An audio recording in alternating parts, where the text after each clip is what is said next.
Now, the greatest radio shows of all time. Suspense. The Shadow Node. Washington calling David Harding, counter-spy. Classic radio theater. The Great Gildersleeve. Fibber McGee and Molly. Dragnet. Gunsmoke. The Lone Ranger. Now, step back into our time machine with your host, Wyatt Cox. Good evening, friends of the Inner Sanctum. Comedy on this Monday edition of the podcast with episodes of the Abbott and Costello Show, The Great Gildersleeve, Dean Martin and Jerry Lewis, and the Screen Directors Playhouse production of Miss Grant Takes Richmond, starring Lucille Ball. And we'll wrap it all up with another episode of Lum and Abner. That's all coming up here on this Monday. This is the 19th day of May, a very special day in history. This is the 139th day of the year, 226 days left until we get to 2026. It was on this date in 1992, Dan Quayle gave a speech to the Commonwealth Club of California on the subject of the Los Angeles riots. In this speech, the vice president blamed the violence in L.A. on a decay of moral values and family structure in American society. In an aside, he specifically cited the fictional title character in the television program Murphy Brown as an example of how popular culture contributes to this poverty of values, saying, "It doesn't help matters when primetime TV has Murphy Brown, a character who supposedly epitomizes today's intelligent, highly paid professional woman, mocking the importance of fathers by bearing a child alone and calling it just another lifestyle choice." Now, Quayle drew a firestorm of criticism from feminist and liberal organizations. He was widely ridiculed by late-night talk show hosts for the remark. The Murphy Brown speech and the resulting media coverage damaged the Republican ticket in the 1992 presidential election and became one of the most memorable incidences of the 1992 campaign. Long after the outcry had ended, the comment continued to have an effect on U.S. politics. Stephanie Coons, a professor of family history and the author of several books and essays about the history of marriage, says this brief remark by Quayle about Murphy Brown kicked off more than a decade of outcries against the collapse of the family.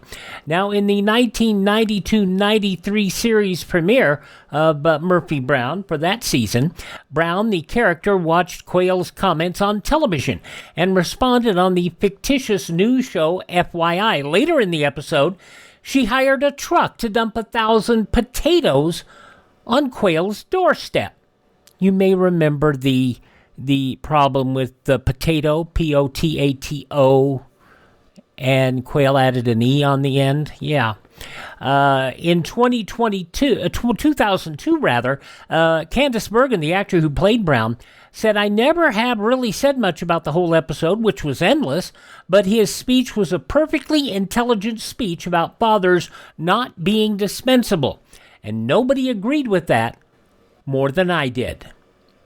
So, you know, it seems amusing that such a strong feminine character as Murphy Brown and the actual, Candy Bergen would make that kind of a statement and admit that, hey, strong fathers are necessary. 1536, Anne Boleyn, the second wife of King Henry VIII, beheaded. 1588, the 130-ship-strong Spanish Armada set sail for England. It was defeated in August. Now, in 1643, the colonies of Massachusetts Bay, Plymouth, Connecticut, and New Harbor met to form the New England Confederation. In 1921, Congress passing the Emergency Quota Act, establishing national quotas for immigrants. In I don't want to get too political, but there needs to be some sort of way for us to regulate immigration. And there are a number of people who think that America should just let everybody in. They do. There are some people who believe that way. And some have changed their opinions. Used to say, no more immigrants. Now they're saying, yeah, everybody can come in. 1928, the first annual Calaveras County Frog Jumping Jubilee held in Angels Camp, California. 1935, British author and soldier T.E. Lawrence, also known as Lawrence of Arabia, died from injuries sustained in a motorcycle crash. That was in 1935. Oh, in 1962, yes, this was the fun one.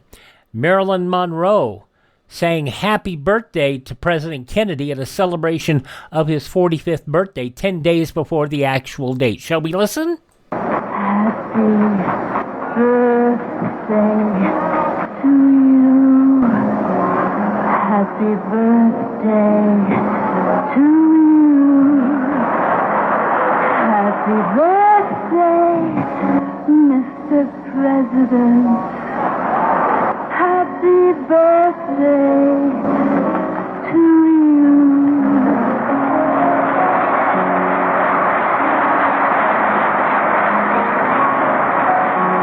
Thanks, Mr. President, for all the things you've done, the battles that you've won, the way you deal with U.S. Steel and our problems by the ton.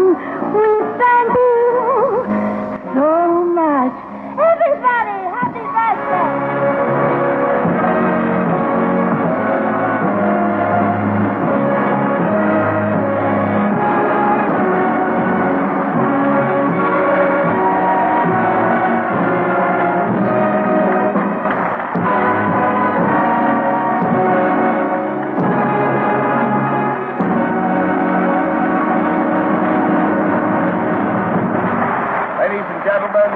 President of the United States.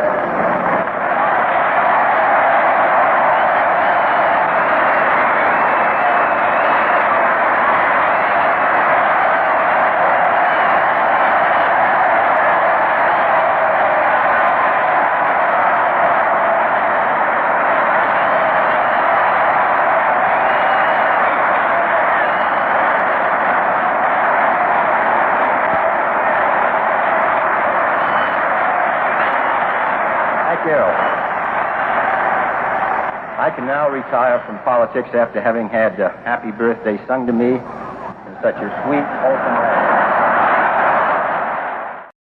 They had just given the president this enormous birthday cake before he made that statement, alluding to Marilyn's delivery. She was also wearing, of course, a skin-tight dress, which would be expected, of course, as such a sex symbol would be. It was announced on this date in 1964 that the Soviet Union bugged embassies throughout Moscow, including the U.S. Embassy. During the past month, a network of microphones has been found embedded in the walls of the American Embassy in Moscow and has been removed and destroyed. Today, U.S. Ambassador Foy Kohler delivered a formal protest about this matter to the Soviet government. Secretary of State Dean Rusk. In February, the State Department recalled one of its security technicians for conferences, which led to a decision to demolish a room in the Moscow embassy in April, when the microphones were found. The 27th Amendment of the Constitution went into effect on this date in 1992. That prohibits Congress from giving itself midterm pay raises. It was on this date in 1994. Jacqueline Kennedy Onassis passed away in New York City. President Clinton paid tribute. Jackie Kennedy Onassis was a model of courage and dignity for all Americans and all the world. The former First Lady was 64. In 2011, Katie Couric, the first regular solo anchor woman of a network evening newscast, signed off to CBS Evening News for the last time after 5 years being on the anchor desk. It was a wedding watched around the world on this date in 2018 as Britain's Prince Harry married American actress Meghan Markle at Windsor Castle. I, Harry, take you, Meghan, to be my wife. I, Meghan, take you, Harry, to be my husband. The tabloids still to this day are having a field day with Prince Harry and Meghan Markle, married, I should say, on this date, back in 2018. They have been 7 years together today. Passing away on this date in history of note, American composer Charles Ives, Ronald Coleman, passing away on this date in 1958. Musician Coleman Hawkins, poet Ogden Nash, also actor Candy Candido. You remember him from the radio? He would sing like this, and he would talk like this, and he would say, "I'm feeling mighty low." It was a wonderful specialty act. It really was. And Freddie Garrett, by the way, Candy Candido teamed up for a while with Bud Abbott following Lou Costello's passing. And Bud Abbott said, he's a wonderful act. Candy Candido, a wonderful act. But when you've worked with Lou Costello, when you've worked with the best, how can you work with anybody else? Freddie and the Dreamers lead man Freddie Garrity also passing away on this date. Alan Young, probably remembered best for playing second banana to a horse, was passing away on this date in history. And Morley Safer, the American journalist, primarily with CBS, passing away on this date in history. Now, among those born on this date in history who are no longer with us include the trailblazer leader of Vietnam, Ho Chi Minh, dictator Pol Pot. Yes, I share some good company. Malcolm X, born on this date. One of my reasons for going out on the limb as I have is to try and make white people be shocked, awake to some of their senses. Because if they don't awake, they're going to find out that this little Negro that they thought was passive has become a roaring, uncontrollable lion inside their house, in their bed, in their kitchen, in their attic, in their basement. And if you know that in time, you can do something about it. Everybody's got to admit the man spoke a lot of truth. Malcolm X, born on this date in history. Singer-songwriter Joey Ramone of the Ramones. Dirty Dick Slater, a pro wrestler of some repute. He never really did much in the big leagues. He was more in the independent scene, but he was great. Mrs. O.J. Simpson, Nicole Brown Simpson, born on this date. The writer of Sleepless in Seattle, You've Got Mail, Michael, and Heartburn, Nora Ephron, born on this date. The wonderful, amazing talent, Andre the Giant. If you just saw him in his last few years in the WWE, you have not seen how a real big man wrestler could get over in the day. Now, these days, because there's only the primarily WWE, AEW, TNA, and others, you can't get over like you did back in the days of the independents and the what they call the territories. Andre would go work a month in Kansas City in that region. He'd go work a month in Texas. He'd go work a month in Mid-South. He'd go work a month here and there, and he'd take a month off. I mean, there were all these different places. He was a special attraction wrestler. And if you have not seen Andre's work in the 70s and the 80s, you haven't seen Andre the Giant as he was at his best.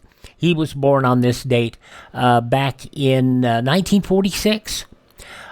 Mickey Newberry, a wonderful singer-songwriter. Probably his best-known works. He wrote an American trilogy made famous by Elvis. And the first edition's big hit just dropped in to see what condition my condition was in. Of course, the first edition had a lead man by the name of Kenny Rogers. Mickey Newberry, born on this date. The original Chewbacca, Peter Mayhew, born on this date.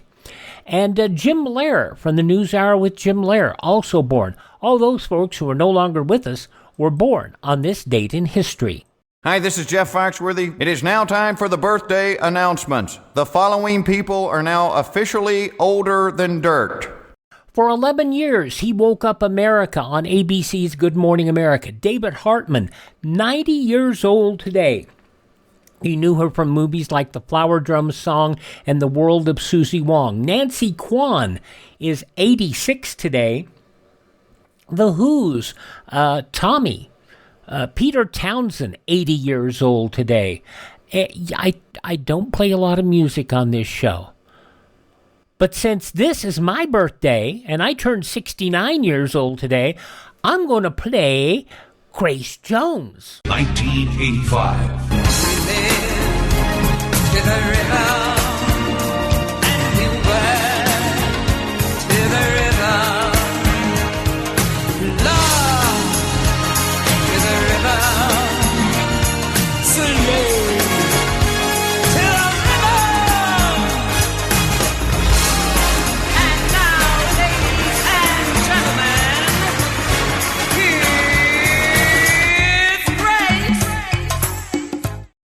Don't ask me why, but I love that song. Grace Jones, 77 years old today. The man who did the theme from Taxi. Tom Scott, the saxophonist band leader, 77 today. From Saturday Night Live, Michael Che is 42. A new coffee shop has opened in Brooklyn that will sell an $18 cup of coffee, which only makes sense to me if it's served with a side of $15 damn. He's not wrong about that. Michael Che, 42 years old today. He was Malachi Black, Aleister Black, whatever he is. He's back in the WWE after spending time in AEW at 40. American singer Jordan Pruitt is 34 today. And Sam Smith. Yes, I'm going to play one more. If we get blocked, I'm sorry. Sam Smith, 33 years old today. Oh, won't you stay with me? 'Cause you're all I need. This ain't love, it's clear to see. But darling, stay with me.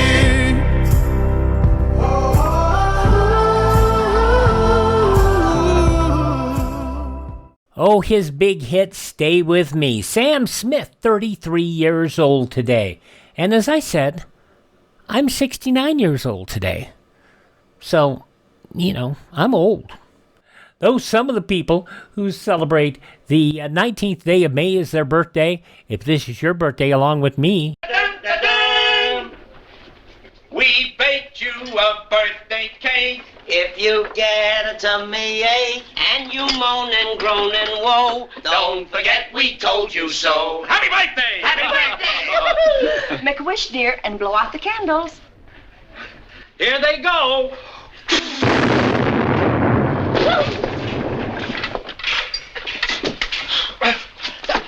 All right, we roll on here on this Monday Classic Radio Theater with Wyatt Cox. We're going to start off with Bud Abbott and Lou Costello. Why not? For this 76 years ago, May 19th, 1949. And we are going to have a Sam Shovel story. That's coming up shortly.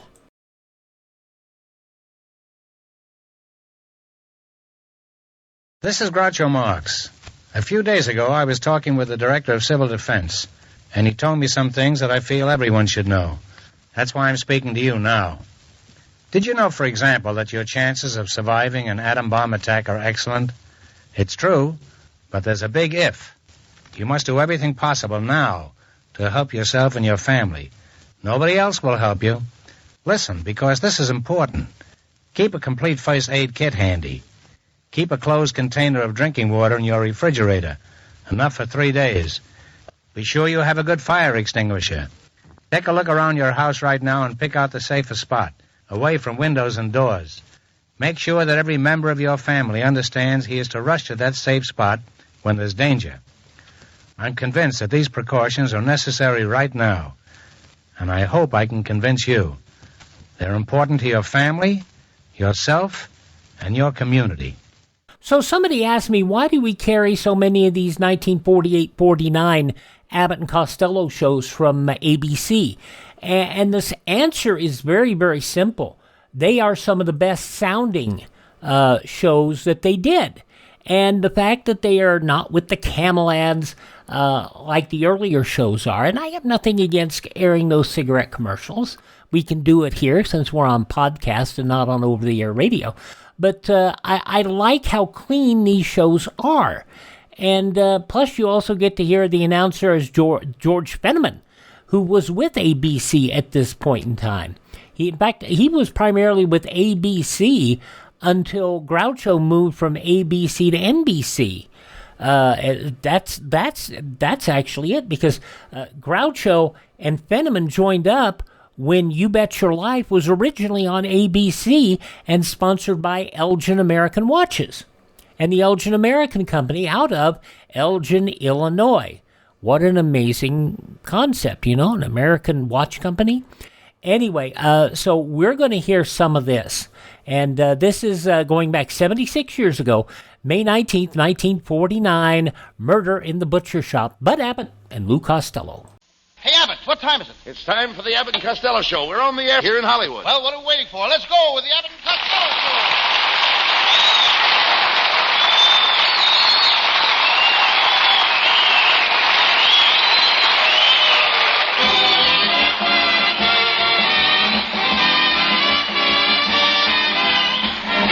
folks, it's the Abbott and Costello Show, produced and transcribed in Hollywood for your listening and laughing pleasure.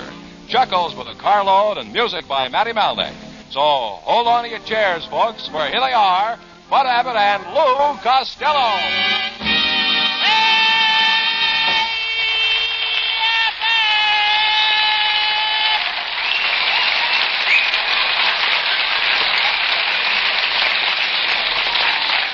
Yeah, please. All right. Stop that racket.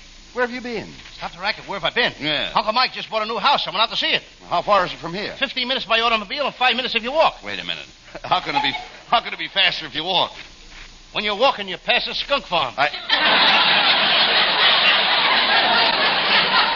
Must be a lovely place. The way it's laid out. If you want to go into the kitchen, you go through the dining room, through the maid's room. If you want to go to the master bedroom, you go through the living room, through the maid's room. And if you want to go to the patio, you go through the den, then through the maid's room. Oh, wait a minute. Why do you keep going through the maid's room? Silly boy. Will you please talk sense? Tell me more about Uncle Mike's place. Oh, I will. Well, he ran out of water out of the swimming pool, and he filled it with peroxide. He filled the pool with peroxide? Yeah. What for? He's nuts about blondes.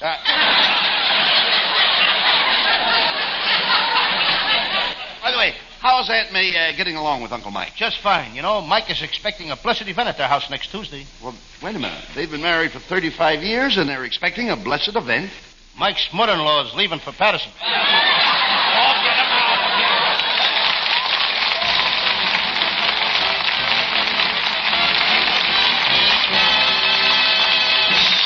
Well, there's a sample of the high-grade nonsense you'll be hearing for the next half hour. But before we get back to it, listen to this.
Costello.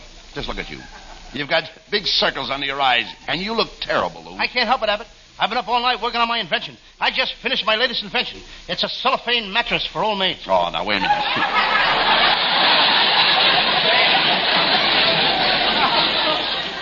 Yeah, but what good would a cellophane mattress be to an old maid, Lou? Well, she could look under the bed to see if there's a guy under there without getting up. Yeah, but no, you and your inventions, you're wasting your time. I think you got something there. But really, I'm not. Get a load of this invention. My sister and I, we're working on it now. We're crossing a roll of pink ribbon with a rubber plant. What for? So we can raise ladies' garters. When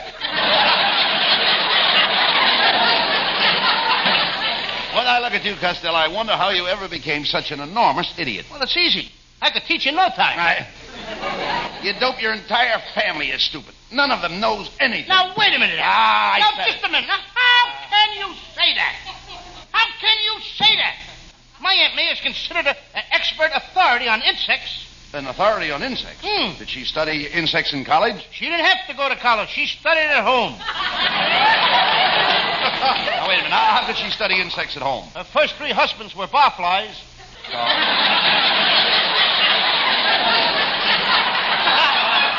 Are you still living with your Aunt May and Uncle Mike? No, I decided I wanted a nice place to stay, so I reserved a room at the YWCA. You idiot. The YWCA is full of girls. Isn't that a nice place to stay?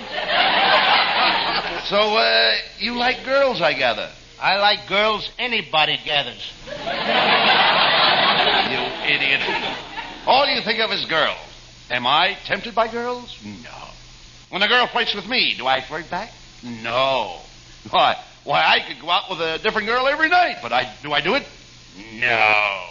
Look, Abbott, all the little kiddies are asleep now. Let's tell them the right answers. Help!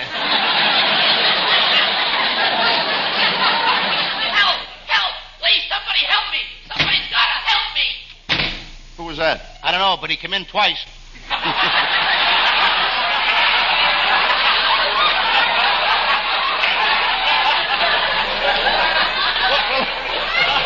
Well, who was it, Lou? You know? Yeah, that was little Johnny from the Philip Morris show. He finally found a store window he couldn't step out of. Now, Costello, be careful what you say about that little Johnny. You know, I've heard he's a pretty tough kid. I ain't afraid of him. I could fight that little Johnny with one hand tied behind his back. You mean one hand tied behind your back? Who's fixing this fight, you or me?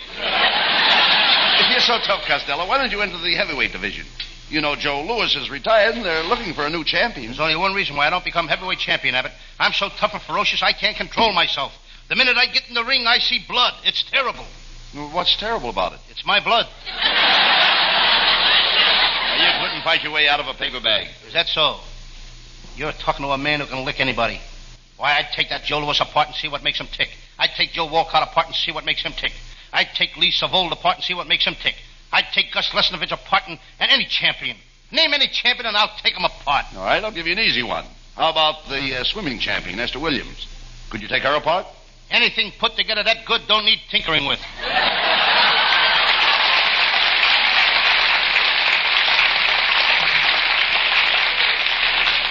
Costello, you're a moronic, silly nincompoop. Thank you, Abbott, and remember, I'm not one of those phony jerks. I'm the real thing. Costello, you're hopeless. No wonder you have no friends. Why, even Susan Miller won't talk to you anymore. And you know why? Why? Because you don't know how to treat a girl. Then why are certain types of women crazy about me? What kind of women are crazy about you? Crazy women? All right, Costello, let's see what you know about women. Let's say we're in the Palladium Dance Hall. Now, I'm a girl. Now, you walk up to me and you ask me for a dance. What's your name? Oh, what's the difference? What difference does that You don't make? expect me to dance with a girl I don't know, do Now, you? listen, all right, my name is Louise. Is that all right? How come you picked Louise? What's the difference? Any girl's name, Louise. Now, go ahead and ask me to dance. Louise, would you like to sit this out? Sit it out. Why don't you ask me to dance? You don't think I'm going to get out there on the floor in front of all those people with an ugly-looking tomato like you? Come in. Well, good evening to you all. Costello, this girl is beautiful. Where are you from, miss? Down south. I come from the tobacco country. Are there any more gorgeous girls like you down in the tobacco country? Why, it's just full of them. No wonder that F.E. Boone can't talk straight. All right, cut that out. Cut that out, eh? My, miss, you're pretty. What's your name? Magnolia Tweety Faddle. My, but that's a pretty dress you have on. Oh, thank you all. I try to be neat. My mother's a good housekeeper. She taught me to keep everything tidy and in the right place. Hand me my dust cap, Abbott. This is the kind of housekeeping I like. Costello, it's very sweet of Miss Tweedlefaddle to drop in here to see us. And I think it would be a sweet gesture on your part, Costello, if you'd show her the sights of Hollywood while she's in town. Oh, Mr. Costello, if you only would, then I could go home and tell all the girls I was out with a big, smart celebrity. If you do that for me, I'll give you anything you want. Anything? Anything. Now, what do you want? Could I have a pool cue with my own initials on it? You idiot. A kiss would be ample reward for a beautiful girl like that, Lou. Yes. Come here, Mr. Costello, and I'll give you a real southern kiss.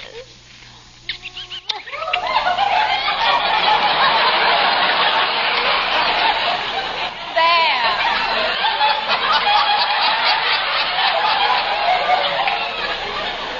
That's the way we kiss down south. Now I know why why General Sherman marched to the sea. He had to go down there to cool off.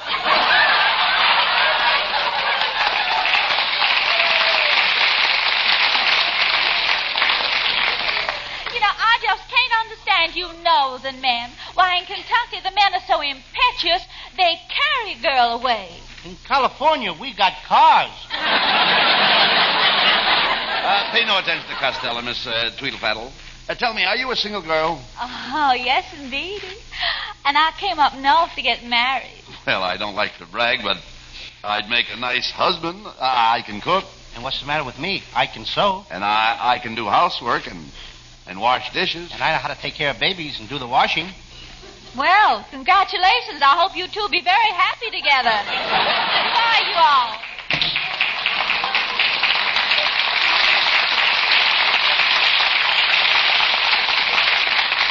Costello, you missed a great opportunity. That girl is the daughter of Colonel Tweedlefaddle. They're very wealthy. Yeah, but I got a notion to put on one of my Sam Shovel detective disguises and follow that girl. Mr. Costello, I've got to talk to you. I'm Costello. What can I do for you? Mr. Costello, I've been listening to your detective series, and I think you're marvelous as Sam Shovel, the great detective. And, Mr. Shovel, I need your help. My wife has disappeared. When did she disappear? Yesterday morning at 7 o'clock. She left the house dressed in a nightgown. She had a frying pan in one hand and a box of matches in the other.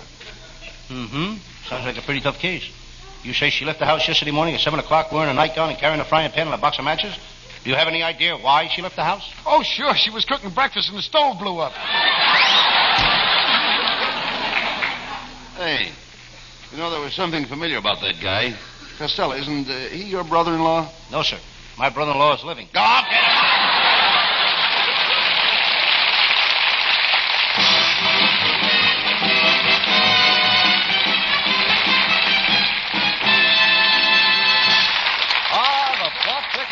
But before it gets too thick, let's interrupt it for another reminder on a serious subject.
Spotlight turns to Hal Winters, our singing star. Here he is with Matty Malnick and his orchestra.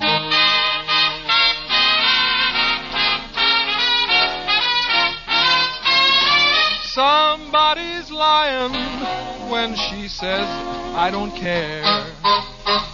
Somebody's lying and she's not playing fair.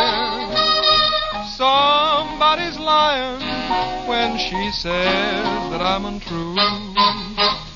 You know I'll never love no one but you. Somebody's hoping we'll break up someday, waiting and hoping you'll send me away. Don't you believe what someone else is saying? Somebody's lying, sweetheart.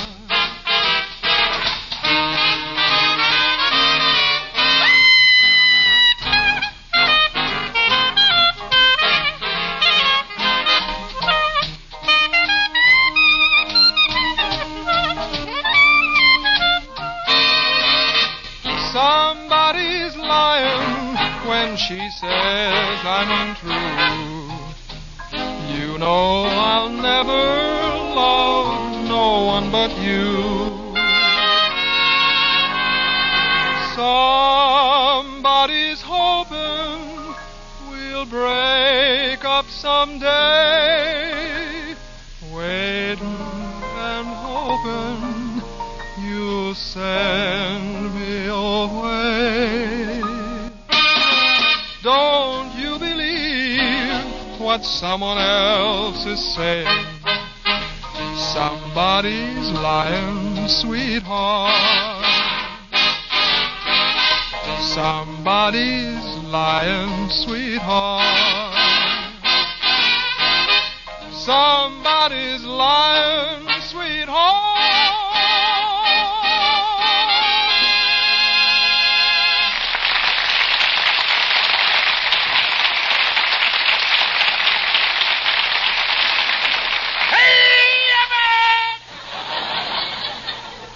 You know, it looks like you'll have to get some new girls, Lou. How about those two girls that moved in next door to you? They're strangers in town. Why don't we double date them? Oh, I don't think you'd like them, Abbott. One of them has 3 warts on her nose, she's got buck teeth, and she's bald-headed. How about the other one? She's ugly.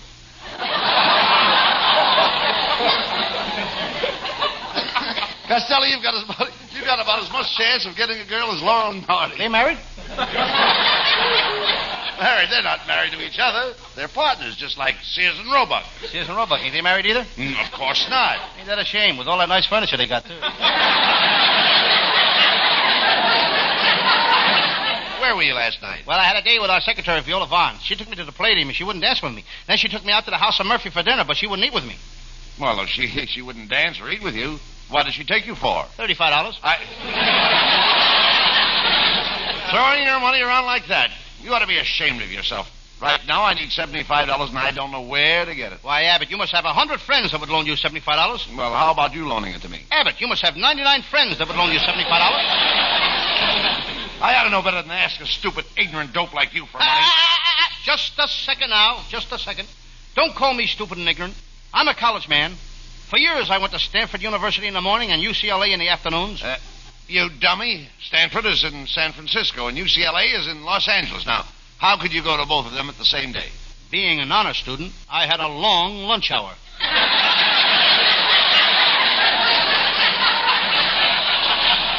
Honor student. How did you ever get to be an honor student? Well, I took the brain of a monkey and I put it in the head of a man. And today that man is alive and can talk. What does he say? Hey!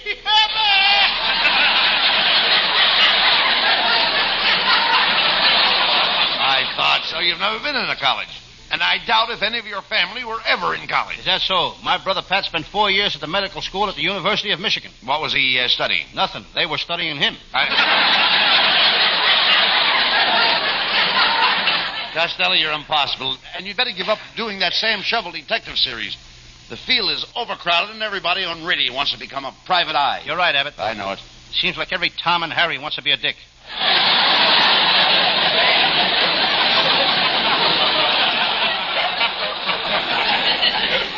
Thank you, Nita. That ain't going to stop me, Abbott. Tonight I'm going to do one of my most famous cases. I call it Murder in a Butcher Shop, or Have You Seen Those Prices Lately? That doesn't sound like a very interesting case, Costello. Pick another one. Okay, here's a very, very interesting one. I call it the case of the man who drowned in the Los Angeles River, or Dust Be My Destiny. Oh, let's get on with the case.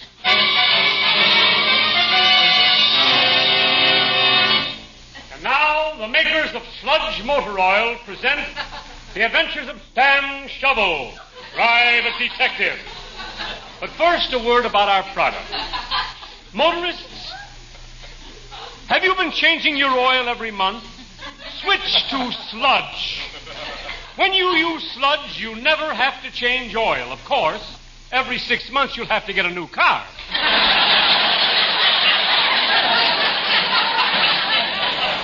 Friends, if you want extra mileage, use Naco gasoline. Listen to what one of our satisfied customers has to say. I bought 2 gallons of Naco gasoline in Chicago. When I got into Los Angeles this morning, I still had 2 quarts left. Thank you, sir. Thank you. What kind of a car do you drive? Who's got a car? I got a cigarette lighter.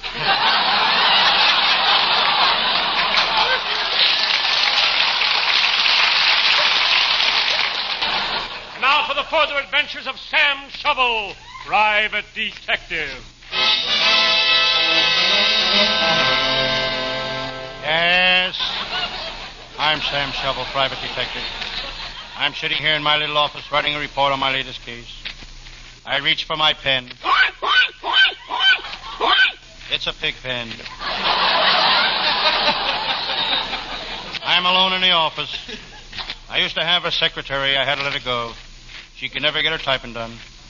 Every time she got to the end of a line, the typewriter bell would ring. She'd go out to lunch.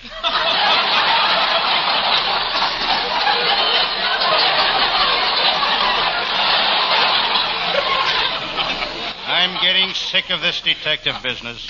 Always on the run. I don't even get a chance to eat. Last night I sat down to a bowl of chicken broth. I started to eat the broth. The phone rang. I had to go out and catch a crook. I came back, started to eat the broth again. Another call came. I had to go out and catch another crook. When I came back, the broth was cold. The moral: too many crooks spoil the broth.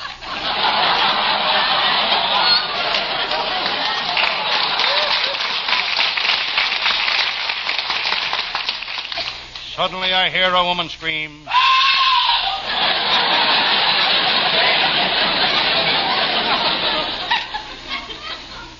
Came from the window across the street. I can't see who it is. I reach for my opera glasses. They're gone. Must have gone to the opera again. I turn to my file. There on top is one of my most famous cases. The case of the Lady Bluebeard. I don't know why they call her the Lady Bluebeard. She never killed anybody. Maybe it was because she had a blue beard.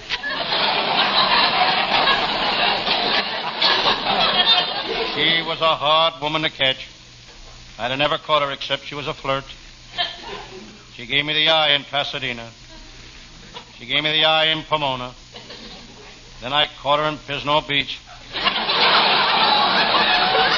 It was easy. I had both her eyes. Kid was lost, couldn't see where she was going. Suddenly, through the window, I see my pal, Lieutenant Abbott of the Homicide Squad, approaching. Abbott's a tough man. He's got a dirty look and underwear to match.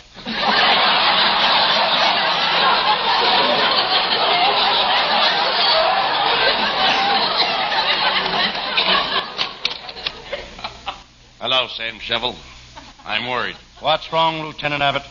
Remember when I joined the department, I found it a beat, and the walking made my feet too big? Yes. And then I was transferred to the traffic department, and waving my arms all day made my hands too big? Yes. Now I'm really worried. They want me to ride a horse.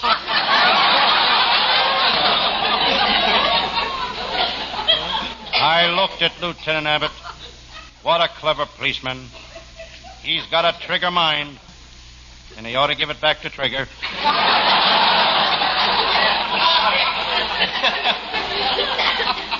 I could tell Lieutenant Abbott had something on his mind. He was nervous. He started fiddling with his nose.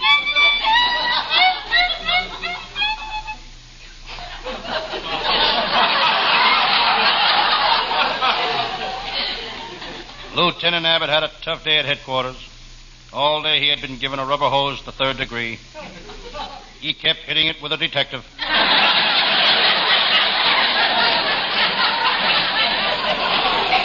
Sam, you can help me. You've got friends in the department. You've got plenty of drag. What makes you think I've got drag? Hang around, Sam, and see what you're dragging.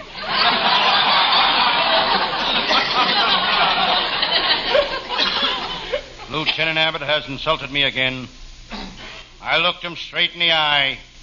He had arrogance, conceit, and meanness written on his face. Seems silly for a man of his age to go around with all those words written on his face.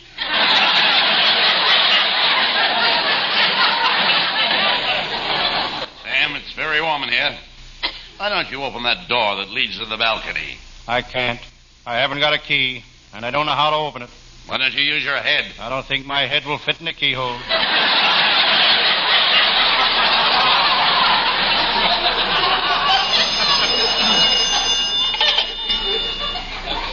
Hello, Sam Shovel, Private Detective speaking. Is this the great Sam Shovel, the private detective? That's me. Sam, you've got to help me. What's the matter? There are 5 tough bugs with guns and clubs trying to break in here and kill me. Come right over. I can't hear you. There are 5 tough guys with guns and clubs trying to kill me. Come right over. I can't hear you. Sam, I'm not even on the phone and I can hear her. Why don't you go over?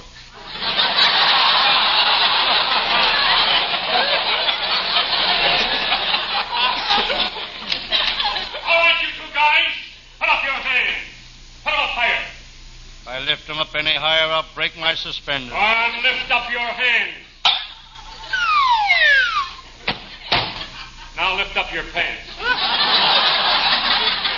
What's the idea of making us put up our hands? Don't ask any questions. Go on, reach for the ceiling. Okay, we reached the ceiling. What's the idea of this stick-up? This ain't no stick-up. Then why have you got us standing here with our hands on the ceiling? Me and my crew are repairing this building. We're ready to tear out the walls, and somebody better be holding up that ceiling.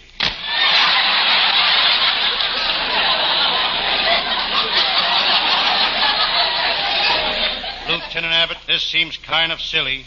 You and me standing here, holding up the ceiling. Yes, Sam. It's probably something the writers thought up because they were stuck for a finish. It's ridiculous. Let's put our hands down.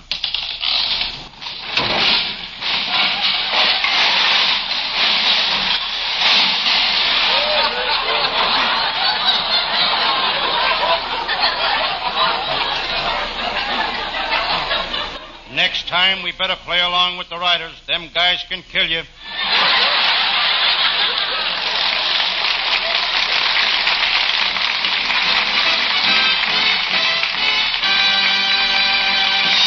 Don't go away, folks. Our mad men aren't through with you yet. Right now, they want you to hear this.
Tickets to the Blanos-Williams fight on the 29th, please. What name? Paul Douglas. The actor?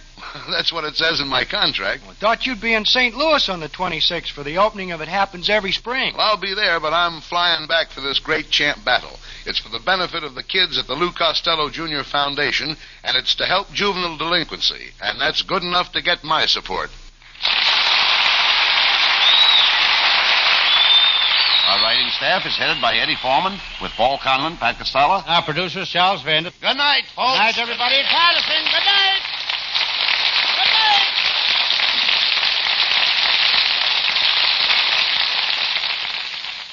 I guess another reason we have so many of the ABC run of Abbott and Costello is because these shows were transcribed. They were pre-recorded. And the main reason they were pre-recorded is they would send to the stations that wanted to carry the show that were not ABC affiliates. They would send these stations the discs so they could air them on their radio station. And that was that did two things. Number one, it expanded the ABC network, even if just for the Abbott and Costello show. But second, it's allowed us to have really good recordings of these 48, 49 shows while Bud and Lou were on ABC. Bud Abbott, Lou Costello, 76 years ago, May 19th, 1949, here on Classic Radio Theater with Wyatt Cox. Going to go back 3 more years to 1946 for an episode of The Great Gildersleeve next.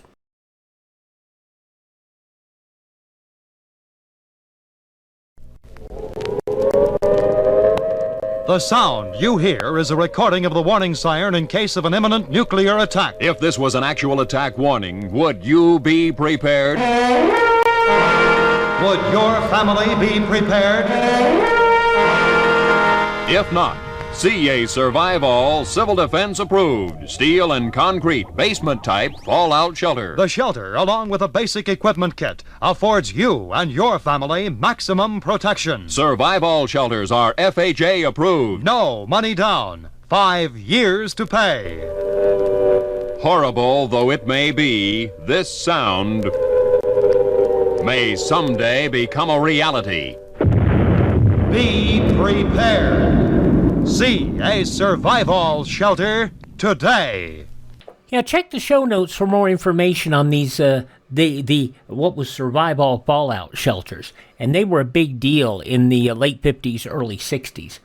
I want to clarify something and make sure I understand. Yeah, they were on for 2 years on ABC, but it straddled. So they were starting in the fall of 47, and they ended in the spring of 49. With ABC. So you had all those transcription discs of the shows, and really fun shows. They also, by the way, did an unsponsored show, the Abbott and Costello Children's Show on ABC for those same 2 years. So they were really busy. Now, we're going to go to Summerfield and see what's going on with the water commissioner, Harold Peary, starring as Throckmorton P. Gildersleeve, the Great Gildersleeve. This is from 79 years ago, May 19th, 1946, as Leroy learns how to dance. The Kraft Foods Company presents The Great Gildersleeve.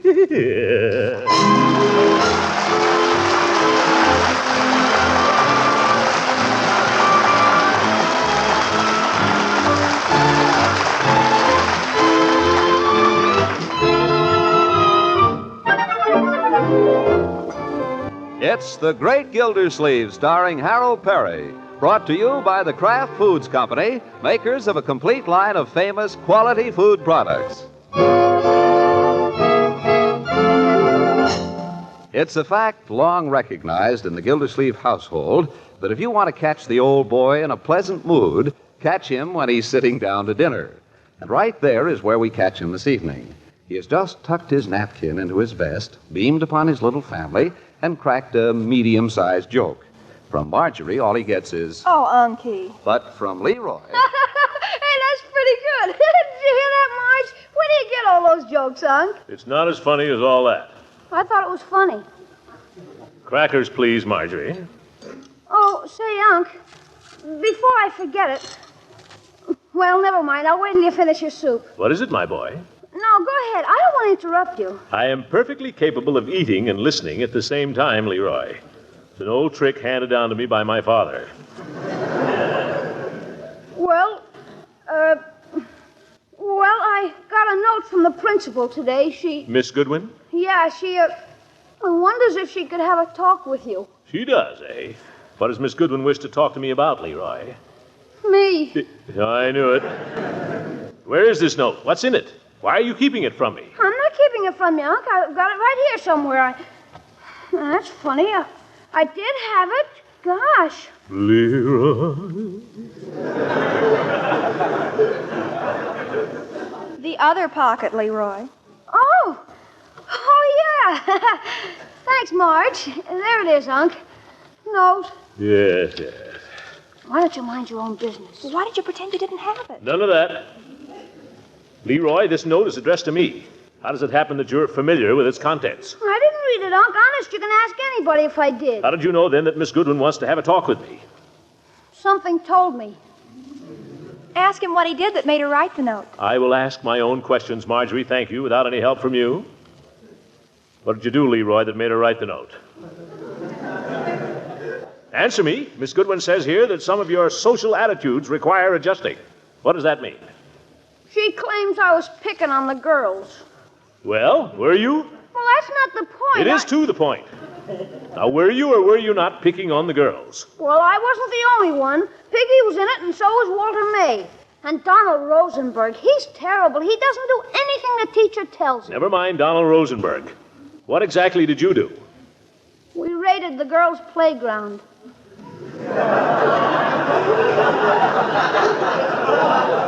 And he broke up their games. Go on, tell him. He thought it was very funny when he told me about it. I'll handle this, Marjorie. Why did you do this, Leroy? I don't know. You must have had some reason. Why did you do it? Why? Because girls stink. That's a fine thing to say. It just happens, young man, that your sister is a girl. Now, you apologize to her this very instant. Go ahead. Apologize. I'm sorry. Trouble with you is you spend all your time with boys. You haven't learned yet how to behave in the presence of a lady. It's high time you did. Have you answered that invitation yet? What's that? Oh, why doesn't she mind her own business? Leroy, apologize to your sister. I just did. Apologize again.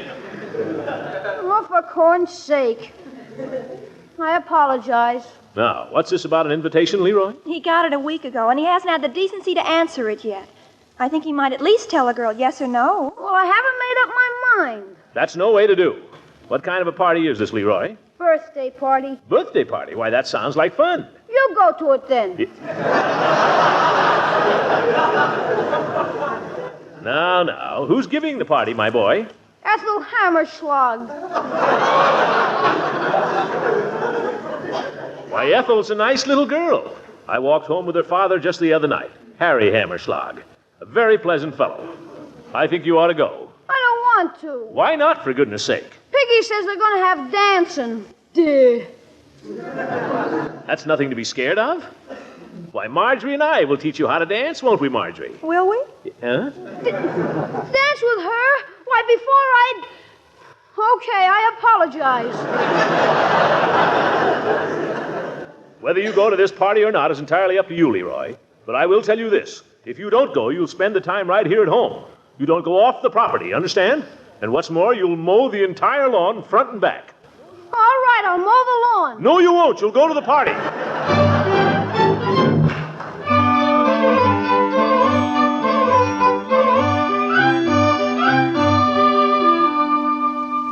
Now, Leroy, you're going to enjoy this. Anyone who enjoys outdoor sports as much as you do will enjoy a healthful exercise like dancing. Well, you will.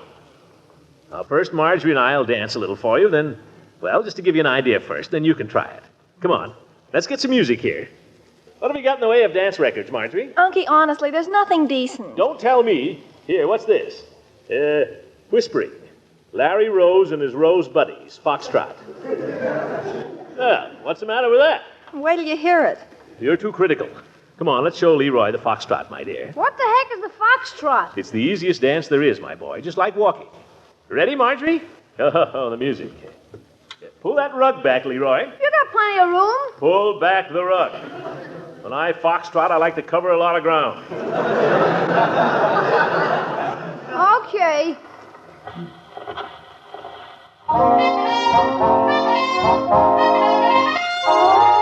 Well, fine music. Good enough for anybody. All right, Marjorie. On with the dance. What I have to go through. All right, Unky, let's get at it. We don't need the music quite so loud. Are you watching, Leroy? Yeah. Well, pay attention. Watch my feet. 1, 2, 3, 4. 1, 2, 3. Pardon me, my dear. 1, 2, 3, 4. You begin to get the feel of it, Leroy? It isn't anything like walking. It's exactly the same. Only you add a little variety as you get more skillful. Now watch this. Yeah. See, that's how you turn, Leroy. Let's stop the music for a minute. Now, Leroy, I want you to try it. No. Now. No time like the present. Gosh. No nonsense now. Dance. I'll start the music again.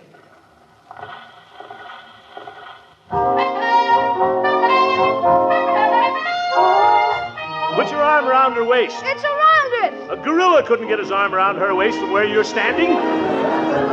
I'll move in closer. But I don't like it. You don't like what? This is your own sister. Well, I don't mind with her, but suppose it's somebody I don't know.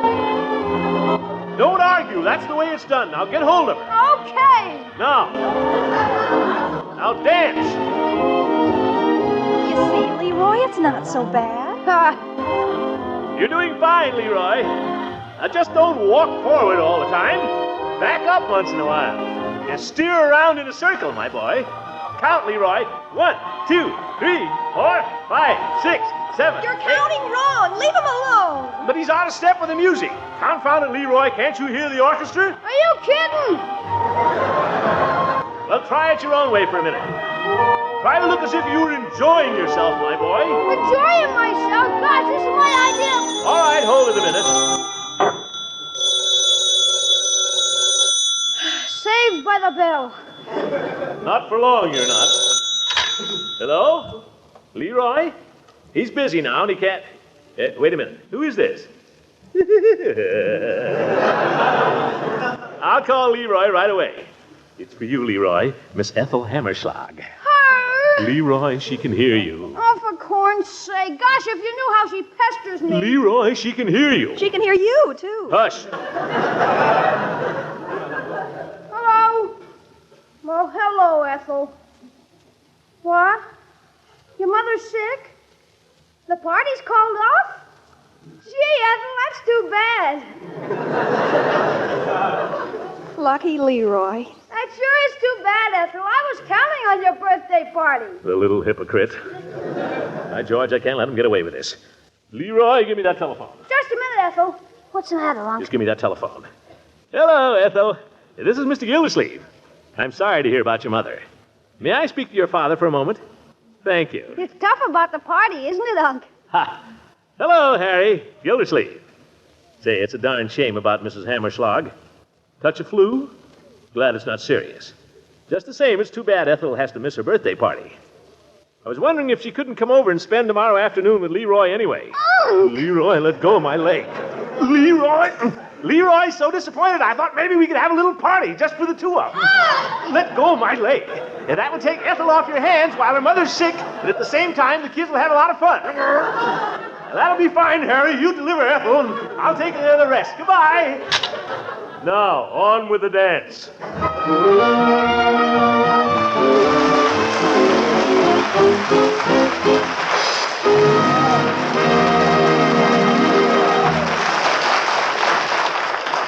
The Great Gildersleeve will be back in just a minute.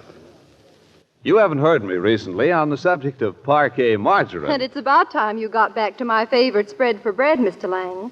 I'd like to know why parquet is so hard to find in the food stores. Well, that's just what I was about to explain. You see, there is a terrific shortage of all spreads for bread. And there's an especially big demand for delicious, flavor-fresh parquet margarine. So, despite the fact that Kraft is making all the parquet margarine possible under present conditions, there simply isn't enough to go around. And is this shortage likely to continue, Mr. Lang? It looks that way now. That's why, for the present, you may not be able to buy all the parquet margarine you'd like. Kraft will continue to see that each food dealer gets his fair share of all the parquet that's produced. And your dealer will see that you get your fair share, too, of this nourishing spread that tastes so good on bread, hot toast, rolls, and waffles. So be sure to keep asking for Parkay, parquet margarine, the quality spread for bread made by the Kraft Foods Company.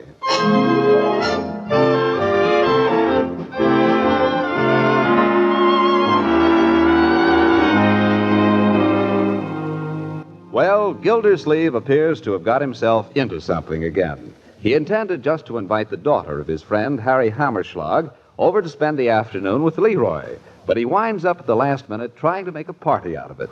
There you are, Mr. Gildersleeve. 1 quart of vanilla. Like me to put a wooden spoon in with it? Oh, I'm not eating it myself, Peavy. Leroy's giving a little birthday party this afternoon. Leroy? A birthday party? How many birthdays does Leroy have a year? This isn't Leroy's birthday. He's giving the party for Ethel Hammerschlag. And it isn't a party exactly, just Leroy and Ethel. But I thought I'd try to doll it up a little bit and give them a good time. Say, you haven't got any favors or anything like that, have you? You know, it's remarkable you should ask. Huh? Man came in here just last week, a salesman. And I said to him, well, I'm a sucker, but put me down for a dozen just the same. A dozen what? And snappers, you know, the crepe paper snapper with the motto and the funny hat and the thing you pull that goes bang. Just the thing. Let's see him. Well, if you'll just step over into this department. Yes, the essentials are beginning to trickle through now, one by one. Army's releasing things. These are the first snappers I've seen since the war. You're not going to tell me these are Army surplus. No. No, I believe these represent reconversion. You see, they're the standard pink with the customary ruffle at each end, only they have the added feature of the little Santa Claus sticker on there that accounts for the slight increase in price. Increase?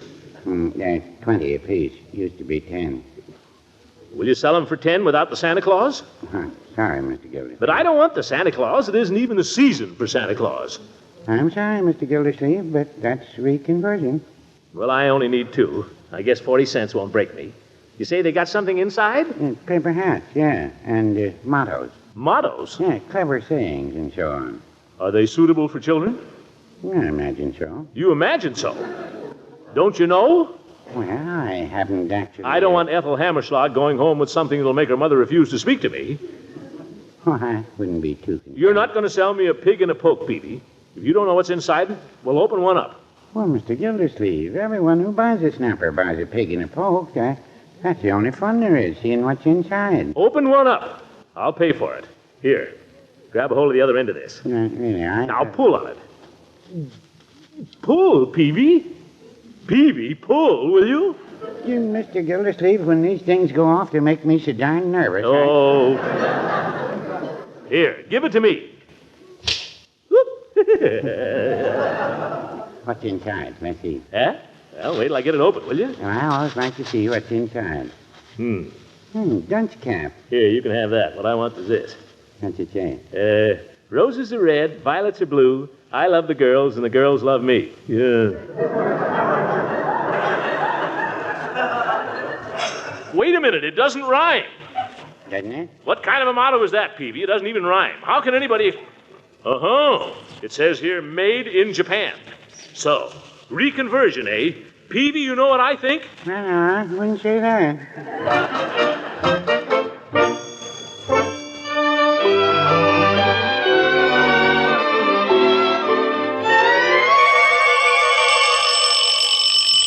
Doorbell, Leroy, that must be her. You go, Bertie. Now, Leroy, that ain't no way. This is your party, and you ought to go and greet your guests. I know your uncle would want you to if he was here. Leroy, there goes her daddy driving away. You just can't leave her standing out there. Go ahead now, Leroy. Oh, for corn's sake. Girls. I suppose she'll want to play house. Hi. Hi. Well, come on in. I've got a new dress. New for my birthday. That's nothing. I've got a real army compass. Come on in if you're coming. Is this where you live? Sure, what do you think? It's nice. Sure, it's okay. Well, what do you want to do? Anything you want to do. I'm not going to play house. Who wants to play house? Okay. I saw you cleaning the blackboards yesterday for Miss Spray. She made me. I don't like her very much. Do you? Nah. Here's old lady Sprague. Leroy, I shall be forced to detain you off to school. Now after me, children, all together. How doth the little busy bee improve each shining hour? You're funny. Oh, that's nothing. Did you ever see old lady Hubble? Here's old lady Hubble walking down the hall. That's old lady Hubble. Oh, be somebody else. You want to see me be Uncle Mort? Yes. Leroy! Whoop! Hi, Unc. Well, hello, Ethel. Glad you could come over. Happy birthday. Leroy, have you wished Ethel a happy birthday? What are you two giggling about? Leroy. Leroy? Leroy, I want you to play nicely with Ethel. You hear? Well, Ethel, how's your father? I had the pleasure of walking home with him the other night. Sorry to hear about your mother being ill. Feeling a little better, is she? That's good. Now, Leroy, why don't you show Ethel your books? You want to see my books? If you do. I've seen them.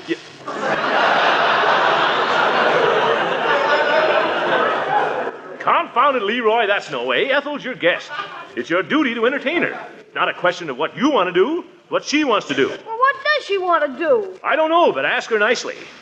I've got to take these things out to Bertie. You two just have fun. You hear me, Leroy? I want you to have fun. Okay. Well, is your uncle mad? Nah, he's always like that. Don't mind him. He's okay. What shall we do? Anything you'd like to do. I can stand on my hands. You can? Easy. You want to see me? Oh, you might hurt yourself. Nah. We got a tree out back. I can swing by my knees and drop off and land on my feet. Every time, almost. Come on out. I'll show you. Leroy, where do you think you're going? Well, just out and back. I told you I want you to play with Ethel. Now come back here. Okay. Gosh. Remember, this is a party. You're supposed to have a good time. Now, how about a good game of blind man's buff? What do you say? Blind man's buff. Blind man's buff is what you play at parties, my boy. Would you like that, Ethel? I'd like anything. There. You see what a polite little girl Ethel is, Leroy? Why can't you be like that? But, Unc, you can't play blind man's buff with just two. You can't? Well, I know. How about pin the tail on the donkey? Oh, doorbell. Pardon me, children. I know who I'd like to pin the tail on. I heard that, Leroy. Well, Eve, come in, come in. Cheese it, Miss Goodwin. I hope I haven't come at a bad time. You've come at a perfect time, Eve. We're just having a little party here. Aren't we, kiddies? Oh, well, I don't want to interrupt anything. I was just out for a walk, and I thought, hello, Leroy. Hello, Miss Goodwin. And Ethel. Hello, Miss Goodwin. Well, this is a party. Yes, indeed. I got your note, Eve. Leroy delivered it all right. Go right ahead and play, children. I'm trying to do something about Leroy right now, as you can see. About his getting along with girls, I mean. What is it, Leroy? Can we go outside? Now, Leroy, I've told you, this is a party. I see Bertie's got the table set there, and I think she's going to have a surprise for you. Oh, my, doesn't it look festive? Snappers and everything. All ready there, Bertie? All ready. Come and get it. Been with us a long time. All right, kiddies. Now remember, Leroy, let Ethel go first. She's a lady. That's right. Now, Ethel, you sit at one end of the table, and Leroy, you sit at the other. They're going to be a little far apart, aren't they? Oh, but Leroy, what do we do first? We pull out the lady's chair for her, don't we? I can pull it out. Let Leroy do it. It's good for him. Oh, for corn's sake. Leroy. Now, happy birthday to you. Happy birthday. All right, Bertie, you can bring it on. Happy birthday, dear Ethel. Happy birthday to you. Anyway. Oh, how beautiful. With candles. 12 of them. One to grow on. Don't catch fire there, Bertie. Oh, it's a lovely cake, Bertie. Yeah, not bad. Thank you. I helped stir the frosting, didn't I, Bertie? That's right. Oh, it's just beautiful. Just beautiful. Throckmorton, come on, let's leave them. Say, you got snappers there, kids. Aren't you going to snap your snappers? Later. I just want to look at it for a while. Throckmorton. You have to blow out the candles. Blow out the candles and make a wish. Let's stay and watch this, Eve. Do we have to blow them out right now? Well, you're supposed to blow them out for luck. If you blow them all out, you get your wish. You want me to blow them out for you, Ethel? Now, you stay out of this. Ethel gets to blow out her own candles. Throckmorton, let them do it their own way. I'd like Leroy to blow them out for me. Leroy's a good blower. Okay. Oh, but not just yet. I just want to look a little longer. I think you've looked at them long enough, Ethel. How about those snappers there? Aren't you going to... Throckmorton. Yeah? The principal would like to see you, please, in her office. Huh? Oh. Let's go into my study then, shall we? Have fun, kids. Just don't burn down the house, that's all.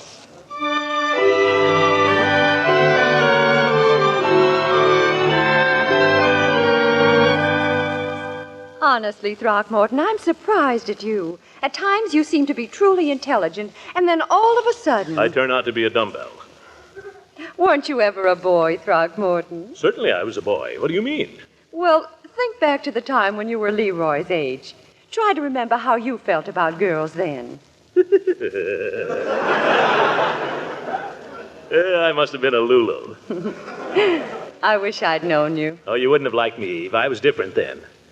I remember there was a little girl a couple of doors up the street. Her name was Nancy Ringe. She have a crush on you? She must have, I guess. She was always pestering me. And I guess I played some pretty mean tricks on her.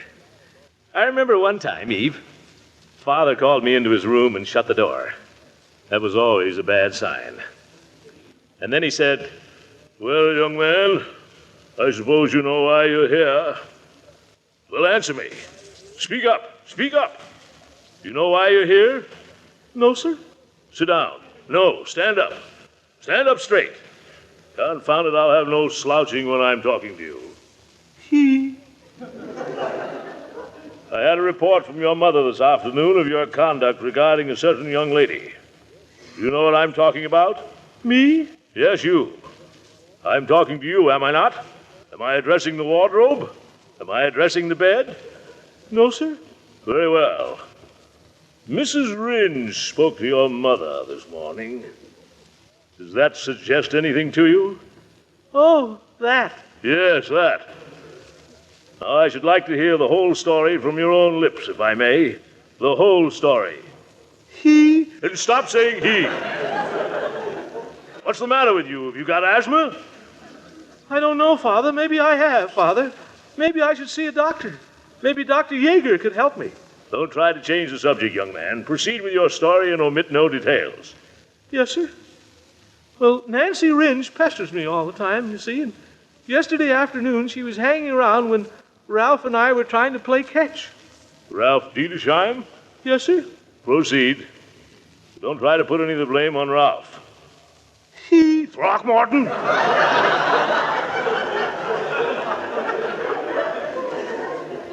I'm sorry, Father, it's my asthma. Anyhow, she kept hanging around, and we weren't paying any attention to her, and then she started interfering with our game. In what way? She was trying to butt in on that game of catch. She was trying to make us quit playing. So, well, I chased her away, that's all. That's all there is to it. My son, I'm not to be fobbed off with a long, inconsequential story about a game of ball. How did you chase the little girl away?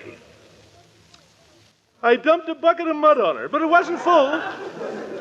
Young man, I'm astonished and appalled at your conduct. Toward a girl. I can't believe it. Your mother and I have tried faithfully to teach you that a man's highest obligation is to defend and protect the members of the opposite sex. You will receive punishment A, Throckmorton. Punishment A? Father, please, I won't do it again. Punishment A. Remove your trousers, Throckmorton. He... And there'll be 2 extra for your asthma. He really gave it to me, too, Eve. Poor little Throckmorton. How old were you when all that happened? I don't know. About Leroy's age, I guess. Yes, sir, at that stage, girls were just a big pain in the neck to me. You've gotten over it pretty well, haven't you? Yeah. What do you think? Oh, I think you're cured all right. Do you remember when it was you first began to feel differently? About 2 years later. Well, then we certainly can't worry about Leroy. You have to let nature take its course, Throckmorton. Yeah, guess you're right. At his age, all we can hope for is civility. We can't expect him to really like girls. Poor kid. Maybe I've been a little hard on him.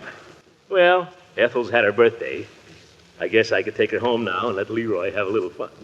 Come on, Eve. Want to go along just for the ride? What the dickens? I thought Marjorie went to the movies. Come on, Eve. Let's get... Well, Eve, do you see what I see? What? Ethel is giving Leroy a dancing lesson. Yes. But look at him. He likes it. Close the door, Throckmorton. Well, what do you know? Little Leroy. That boy will be a Gildersleeve yet.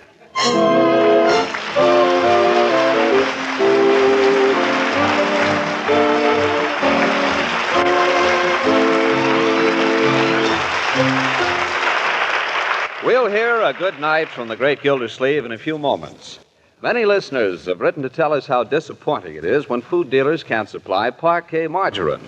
Now, if you've had that experience, we're sorry, and your dealer is sorry, too, especially since millions of American families have made Parquet their favorite spread for bread.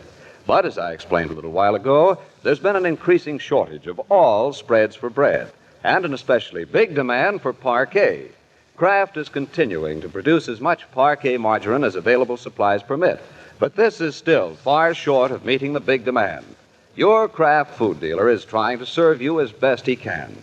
Both he and the Kraft Foods Company appreciate your patient understanding during this period of temporary shortage. We pledge our best efforts to see that everyone gets a fair share of all the Parquet margarine that's available.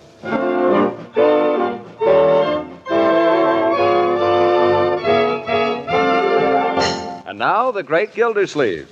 Good night, folks. The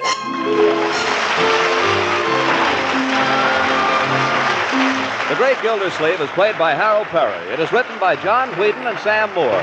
The music is by Jack Meekin. This is John Lang speaking for the Kraft Foods Company and inviting you to listen in again next week for the further adventures of the Great Gildersleeve.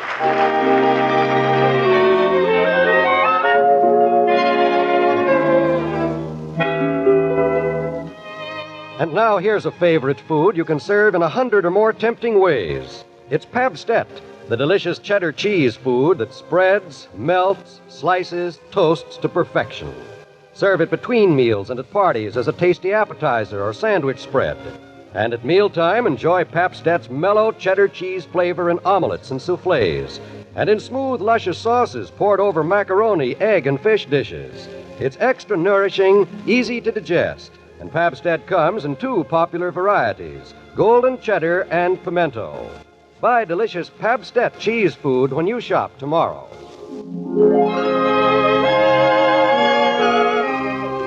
This is NBC, the National Broadcasting Company. From 79 years ago, May 19th, 1946, Harold Peary as the Great Gildersleeve. We'll hit westerns and weirdness tomorrow, as we'll have episodes of Gunsmoke from 1956, Fort Laramie from 1956, the day after I was born. Also, The Six-Shooter from 1954, and an episode of Arch Obler's plays, Crazy Town from 1939. On Wednesday, Lucille Ball and Richard Denning is My Favorite Husband from 1950. Also an episode of Our Miss Brooks from 1950. Phil Harris and Alice Faye from, 1950. And The Adventures of Archie Andrews from, 1949. On Thursday, we will have the final Jack Benny episode from 1955, and then a trio of shows from 1949. Screen Director's Playhouse adaptation of Her Husband's Affairs, starring Lucille Ball from 1949, and a Martin and Lewis show from their first season, 1949, and the Fred Allen Show from 1949. And then on Friday, we'll have episodes of Escape, Leiningen versus the Ants, a creepy show starring William Conrad from 1948. An episode of Counterspy, Don McLaughlin and Mandel Kramer from 1948. A 1950 episode of Yours Truly, Johnny Dollar, starring Edmund O'Brien. And then a show from Chicago called 5 After the Hour from 1945, The Man Without a Face. On Saturday, we'll have 2 episodes of Suspense, Saturday and Sunday. An episode on Saturday from 1954, the First Lady of Suspense, Agnes Moorehead, in Weekend Special. We'll also have an episode of Night Watch from 1954. And then John Daner as Paladin in Have Gun Will Travel from 1959. And Arch Obler's Plays from 1945, An Exercise in Horror. On Sunday, we'll have the second part of the 2-part Donovan's Brain episode of Suspense. Then we'll have a 1958 episode of Yours Truly, Johnny Dollar, The Midnight Sun Matter, and an episode of the Lux Radio Theater presentation of Test Pilot from 1942, starring Robert Taylor, Robert Preston, and Rita Hayworth. That's what's coming up the rest of this week here on Classic Radio Theater with Wyatt Cox. Coming up next, speaking of Martin and Lewis, Dean Martin and Jerry Lewis.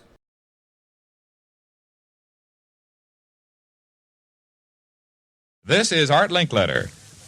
In event of atomic bombing or some other catastrophe, here's something important to remember.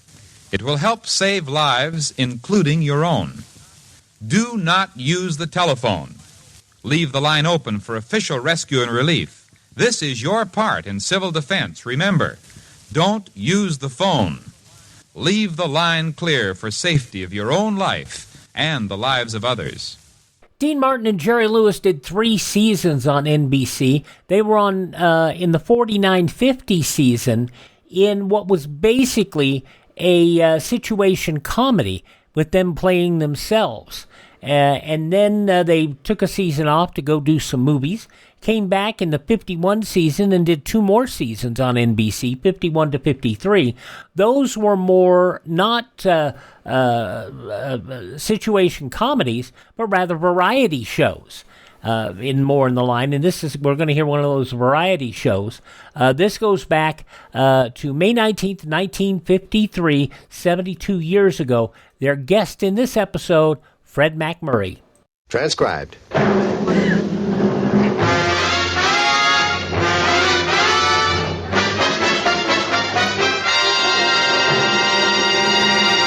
Hey, Jerry, come here. I want... Oh, George, you shouldn't have walked between Jerry and me. Oh, I'm sorry, fellas. We'll fix it. Bread and butter, Dean. Bread and butter. What goes up the chimney? Smoke. What do you smoke? Chesterfield. Right, and that's our bread and butter. Which means the Chesterfield, first cigarette with premium quality in both regular and king size, brings you the Dean Martin and Jerry Lewis Show.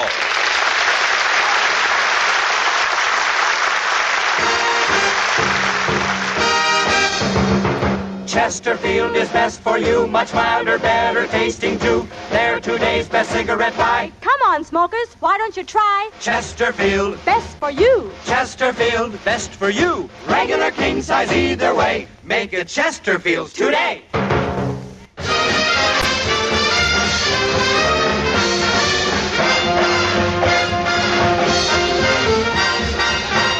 And now, ladies and gentlemen, it is my pleasure to bring you our master of ceremonies, Dean Martin. Thank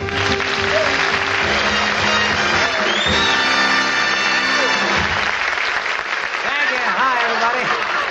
Well, it's broadcast time again. We're all set to hold up our mad musical powwow. My wild Indian partner, Crazy Head Jerry, is in his wigwam sending up Chesterfield smoke signals, but he'll soon be here whooping it up with me side by side. In the meantime, Big Chief Richard, that's your musical cue to strike up the music. Oh, we got a barrel of money. Maybe we're ragged and funny, but we'll travel along, singing a song side by side. We don't know what's coming tomorrow. Maybe it's trouble and sorrow, but we'll travel the road, sharing our load side by side. Through all kinds of weather, what if the sky should fall? Just as long as we're together, it doesn't matter at all. When they've all had their quarrels and parted, we'll be the same as we started, just a traveling along, singing a song side by side.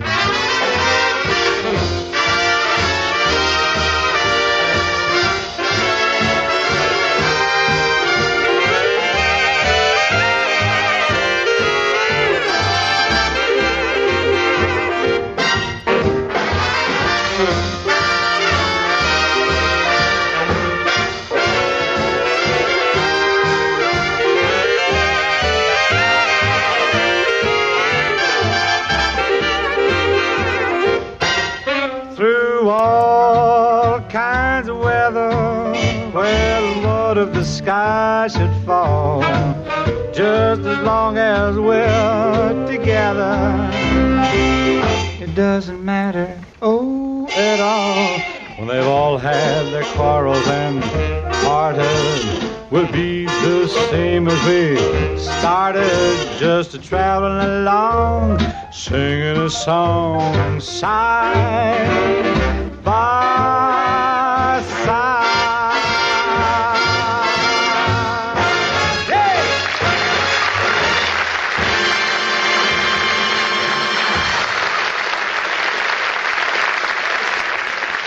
Thank you very much. And now comes the time to introduce my partner. You know, Jerry and I have been together for a long, long time. I remember the first time I met him.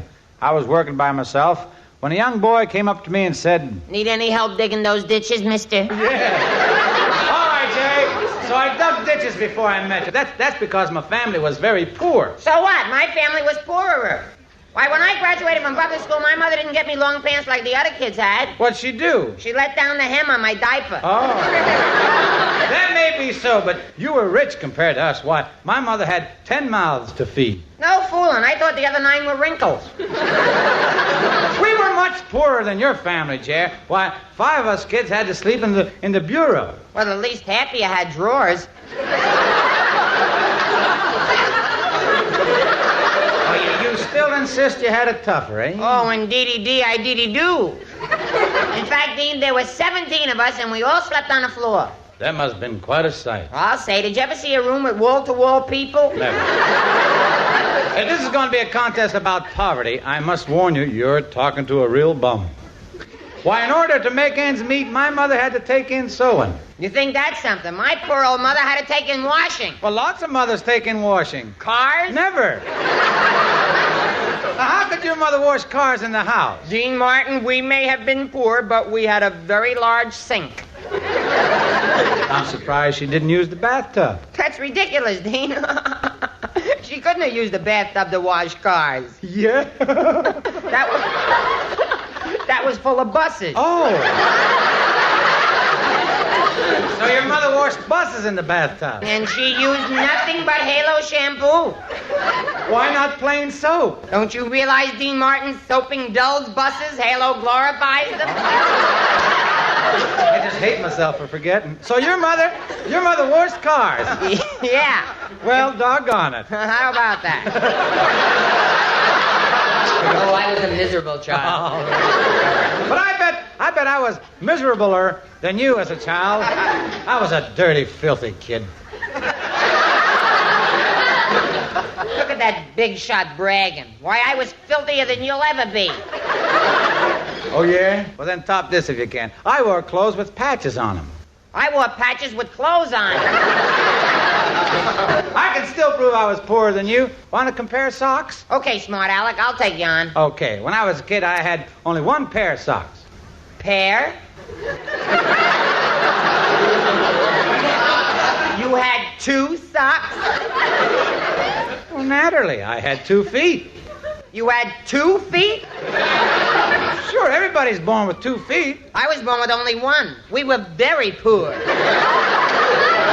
Okay, you beat me on socks. You want to try for shoes? Okay. This guy's a sucker for punishment. Now, we'll see. My shoes had a hole in the sole the size of a quarter. In my shoes, the holes were the size of a $50. So what? Lots of people have holes in their shoes the size of $50. In pennies? Give up, Bobby? Let's try shirts. When I was a kid, Jer, I wore shirts made out of flour sacks. I used to wear shirts made out of bags of Vigoro. Vigoro? Oh, yes, on warm days. Oh, on those warm days, I used to break out in grass. Shall we have a go at hunger, old chap? Splendid. All right, top this. We Martins were really a starved bunch. When our family sat around the dinner table, it was a stable, come to think of it. You know, we Martins were really a starved bunch. When our family sat around the dinner table, anything that even looked like food, we ate.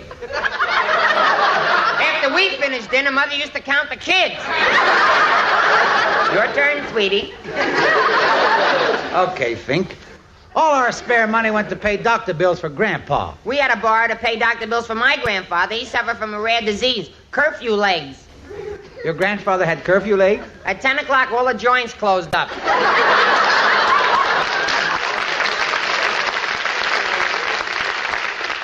Why should I argue with you? I must be stupid. You're stupid? Why, I'm so stupid. That's all. I give up.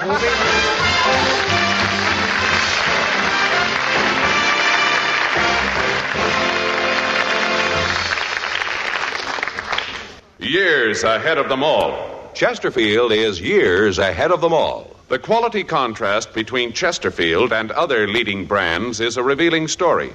Recent chemical analyses give an index of good quality for the country's 6 leading cigarette brands. The index of good quality table, which is a ratio of high sugar to low nicotine, shows Chesterfield quality highest. Chesterfield quality highest. 15% higher than its nearest competitor. Chesterfield quality highest. 31% higher than the average of the 5 other leading brands. Yes, Chesterfield is first with premium quality in both regular and king size. Don't you want to try a cigarette with a record like this?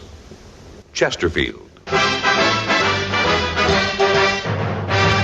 You know, folks, if I could write a book, I'd dedicate it to all the wonderful audiences, radio, television, and motion picture, who have received Jerry and me with such great enthusiasm. But since my voice is mightier than my pen, I think I'll sing it instead.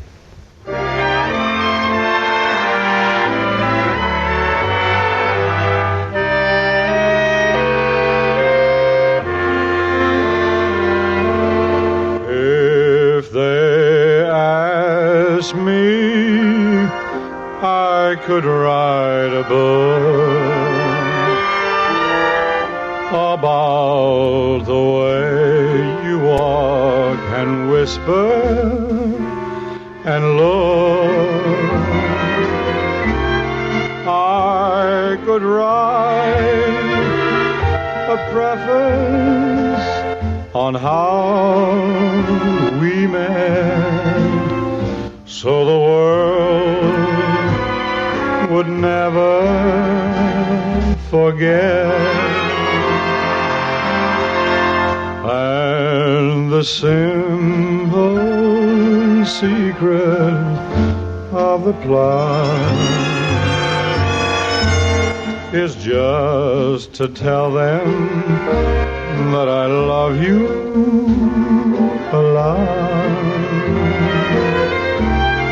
Then the world discovers as my book ends how to make two lovers a friend.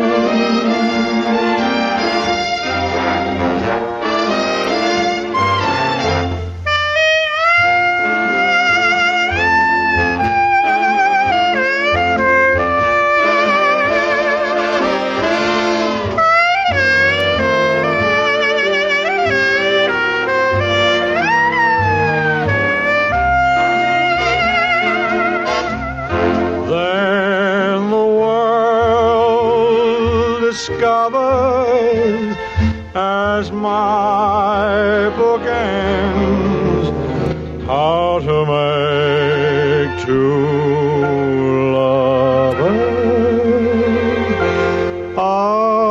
a friend.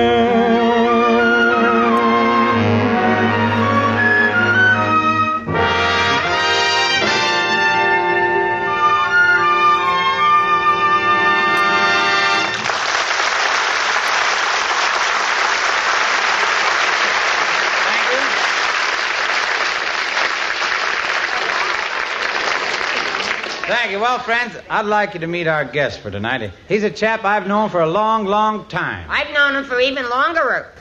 He used to go up to the bowling alley where I was the head pin boy. Okay, so you were the head pin boy. This fella is a famous movie star. Every time he came to the bowling alley, he used to ask for me. Oh, Jerry. He used to say, "Where's Pinhead Lewis?" Ladies and gentlemen, I'd like to introduce a great guy and a mighty fine actor. You can look forward to seeing him soon starring in the Herbert J. Yates production, Fair Wind to Java. Here he is, that man among men and a greater man among women, Mr. Fred MacMurray.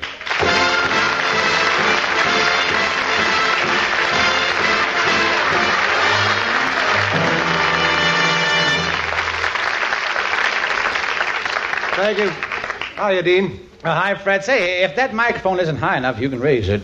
Oh, thanks. I think I will raise it. Stuck. Get your hands off my neck! That's the microphone over there, Freddie. Oh. Fred, this is my partner, Jerry Lewis. This is a human being I'm looking at? Here now, take heed, Mr. MacMurray. I may be puning an ebic and a skinny marink. But the last one who insulted my physique was beaten within an inch of her life. Her? You mean you fought a girl? I didn't know her well enough to wrestle. Fred, Jerry told me he met you once before. Is that true? Well, he does look familiar. But, wait a minute. Jerry, didn't I see you the time I went abalone fishing? No. That's funny. I could have sworn I scraped something like you off a rock.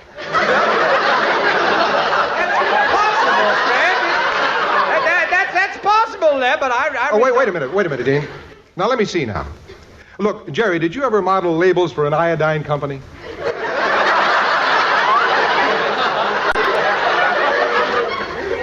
No. Is that clear? No.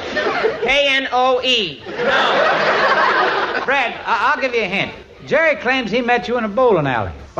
Now I remember. I knew it. This is the stupid, moronic, idiotic, imbecilic pin boy. Glory be, he remembers me. Well, I'm glad that's settled. You know, Fred, I envy your career in pictures, making love to all those beautiful stars. Well, Dean, it's not as great as it's cracked up to be, you know. All day long you make love to Barbara Stanwyck, and then you go home, and all day next day you make love to Eleanor Parker, and then you go home. Then you make love to Claudette Cobain, then you go home. What don't you like about it? Going home. Oh, I figured that. At least you don't meet these women only in your dreams like I do. Every night I dream that there's nothing but beautiful women left in the whole world and I'm the only man. Well, that sounds great. What great? In the dream, I'm 82 years old.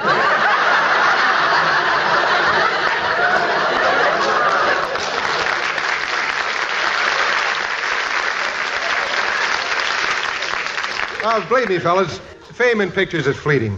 You know, that's why I invested my money in a cattle breeding ranch. Hey, Jer, that's what you ought to do. Breed cattle. I can't. My nostrils aren't wide enough. No, Jerry, what Dean means is that I go in for animal husbandry. Animal husbandry? Yeah. You mean you have a Lonely Hearts Club for cows? No, it's experimental work, Jer. Fred went to school and studied animals. A likely story. What do you mean, a likely story? I did, too, go to school and study animals. Okay, let's hear you say something in horse. Jer, will you stop? Yeah, now, look, Jerry, I don't talk horse, but I can tell you about my breeding experiments with other animals. I once crossed a cow with a sheep. A cow and a sheep. What'd you get? Woolen milk. Oh.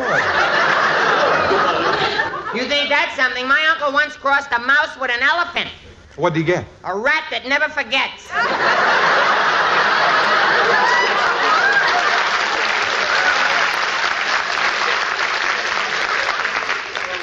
What's a rat got to remember?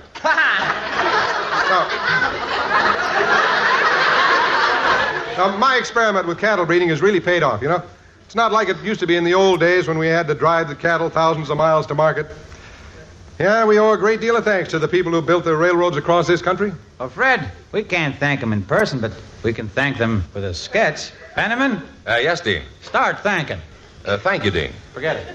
Ladies and gentlemen, the Chesterfield Players present Dean Martin, Jerry Lewis, and Fred MacMurray in a regular saga of the king-size men who built the first regular railroad across our king-size continent. It's the story of regular cattlemen who welcomed the king-sized railroad and of the very, very sad Indians who lived a hard and unhappy life, entitled Blackfeet, Why Are You Blue?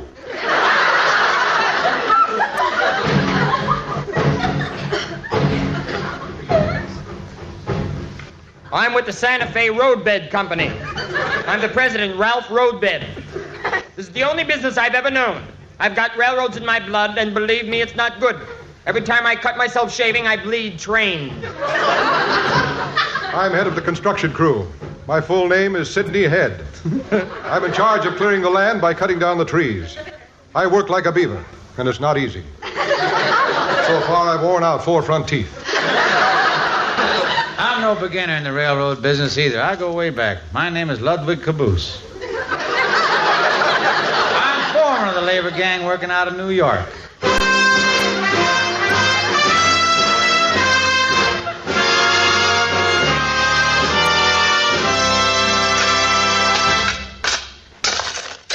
Men, we can't lay any more track in this hot sun.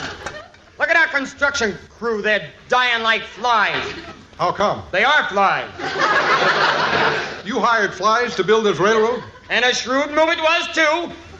When the road is finished, we won't have to lay them off. What do we do? Swat them. Boss, we'll have to lay our railroad track faster. I just checked, and they're getting ahead of us. Who's getting ahead of us? The people putting up the Burma shave signs.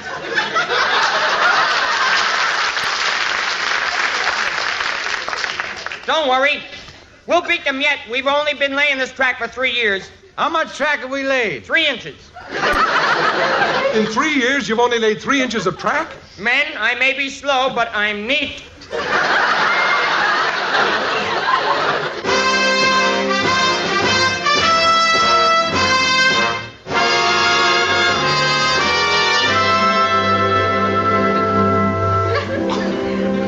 So slowly, but slowly, our track building labors went on. We were scheduled to meet the construction crew building eastward from California in Pismo Beach on New Year's Day. Onward we built.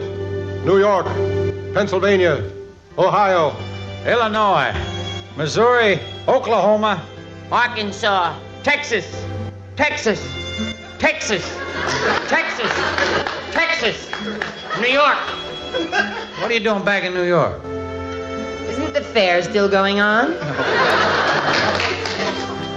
At last the day is near, the great day when both ends of the railroad are to meet. I'm scared that somebody will beat me to the honor of hammering in the last spike. I, too, am scared that somebody will beat me to the honor of hammering in the last spike. I'm more scared than both of them. I'm Spike. Men, for 3 weeks we've been digging this tunnel through the mountain. I'm ready to quit. Well, it's a good thing for us. We found a place to dump all the sand and gravel, huh, boss? Boss, why don't you say something? I can't. My mouth is full of sand and gravel. Boss, forget this tunnel. I found a shortcut. I laid the tracks over that mountain over there. You must be going crazy. There is no mountain over there. There isn't? Well, don't just stand there, men. Gather rocks.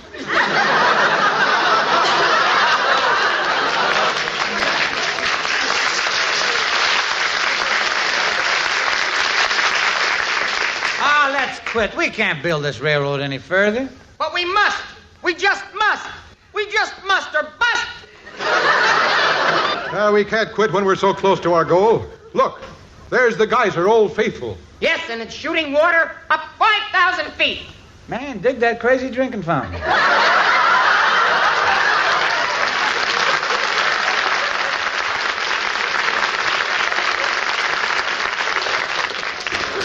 Hey, look!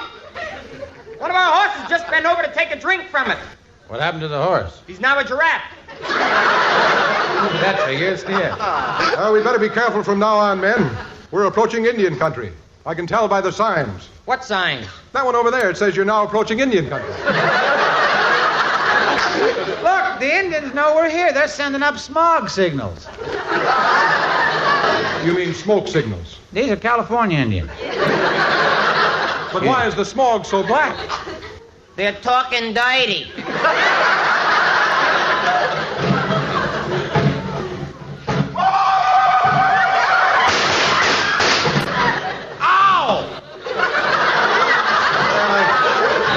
I just got one of the Redskins. I shot him under the blanket. Did you kill him? No, but I knocked him out of bed. Good. I just got their leader, Chief Standing Bull. You mean Sitting Bull. You don't know your Indians. You don't know where I got him. We made it, men. We made it. We really made it, men. There comes the railroad crew we were supposed to meet. Hello, east to west. I'm west to east. We just finished our end of the railroad. We just finished ours, too. Yeah, now somebody better hurry and invent the train. But look at the track you laid. It's so thin. Yeah, we ran out of steel, so we had to use spaghetti. Yeah, but you'll never get a train to ride over that track. It's so lumpy. How do you like that? We forgot to take out the meatballs.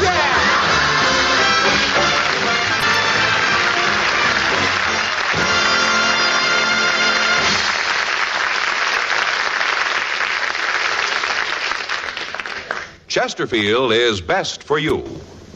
Listen to Chesterfield's record. For a full year and 2 months, a doctor has been making regular examinations of a group of Chesterfield smokers, and he reports no adverse effects to the nose, throat, and sinuses from smoking Chesterfields. Don't you want to try a cigarette with a record like this?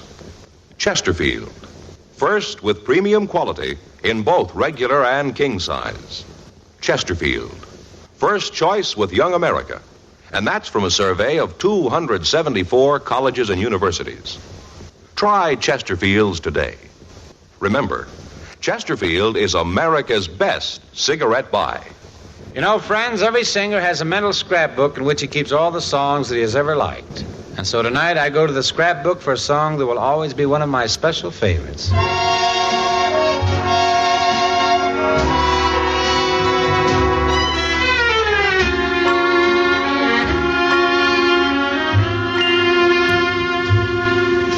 Alone, alone with the sky of romance above, alone,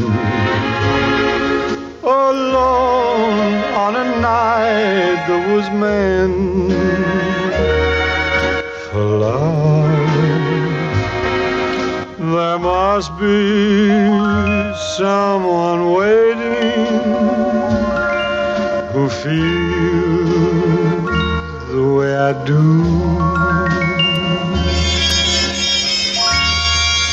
Whoever you are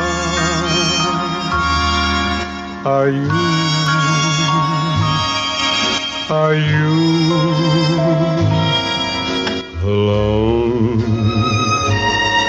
Alone on this night that we two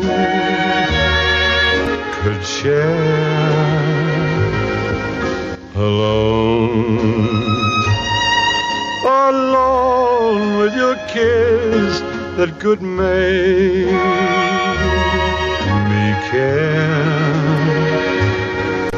And when you come, I'll promise to be your very own. Alone, alone with a heart meant for you.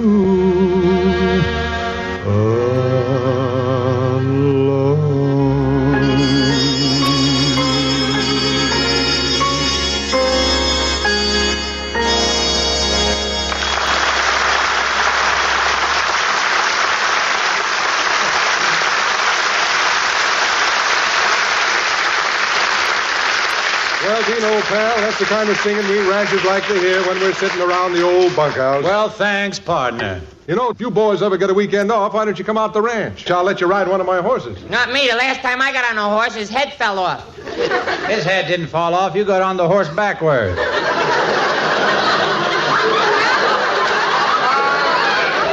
Oh, and all the time I thought he had long eyelashes.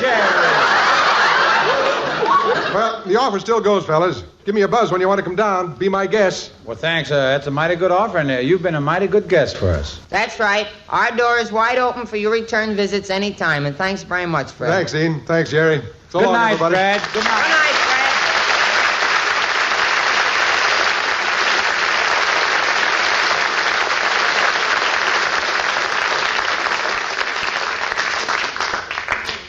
Remember, friends, Chesterfield is first with premium quality in both regular and king size. And here's another fact you smokers should remember. Recent chemical analyses show that of the country's 6 leading cigarette brands, Chesterfield quality is highest. That backs up what we've been telling you. Chesterfield is best for you. So try him today. I know you'll enjoy that Chesterfield mildness. So until next week, this is Dean Martin. And this is Jerry Lewis saying good night, everybody. God bless y'all.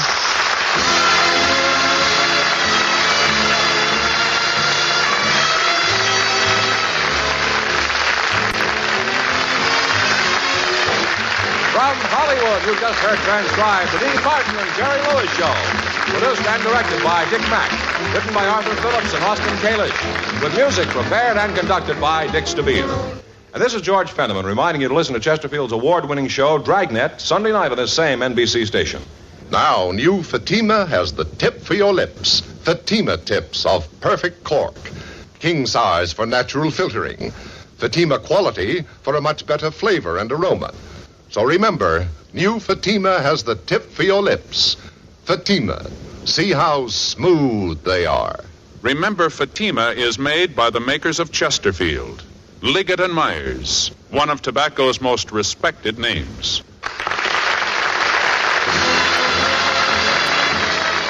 This program was transcribed tonight. Visit Fibber McGee and Molly on NBC. 72 years ago, May 19th, 1953, Dean Martin and Jerry Lewis, along with their guest Fred MacMurray, here on Classic Radio Theater with Wyatt Cox. Visit our webpage at classicradio.stream.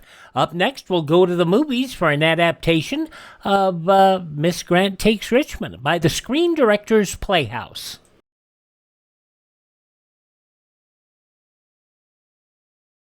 Learn and live through civil defense. This is Mitzi Gaynor. During wartime, quick, accurate information is vital to the public. Conelrad, radio broadcasts at 6:40 or 12:40, will be your only official means of information. In an attack, tune to 6:40 or 12:40 on your radio. I need to pull out that Conelrad story that we've got. We've got information on that 6:40, 12:40 that might interest you in a short-form quarter hour. But we'll get to that another time. We're going to go to the movies for a 1950 adaptation from 75 years ago of the 1949 motion picture entitled Miss Grant Takes Richmond. It starred Lucille Ball, William Holden, and Janice Carter. And we'll hear Lucille in this adaptation. And we'll enjoy this right now, shall we? Screen Directors Playhouse, Miss Grant Takes Richmond.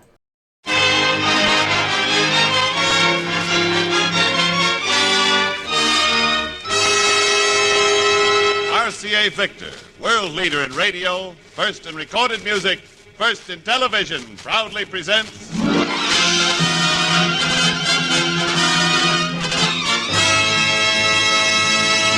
Screen Directors Playhouse, star Lucille Ball, production Miss Grant Takes Richmond, director Lloyd Bacon.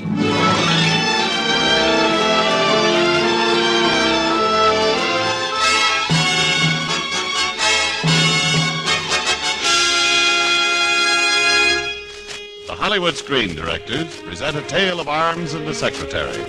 Tonight, transcribed for the first time on the air, the motion picture comedy Miss Grant Takes Richmond, starring Lucille Ball in her original role of Ellen Grant.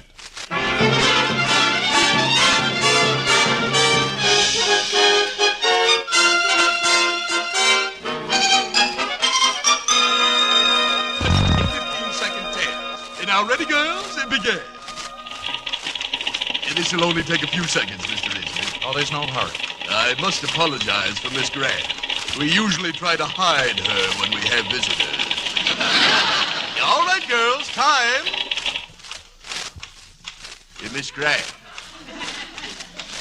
Miss Grant. Miss Grant! Miss Grant, please pick your typewriter up off the floor. And now, Mr. Richmond. It's all right, Mr. Woodruff. I'll take that girl. That girl? Very well. Mr. Richmond, that's Miss Grant. That's right. Richmond takes Miss Grant.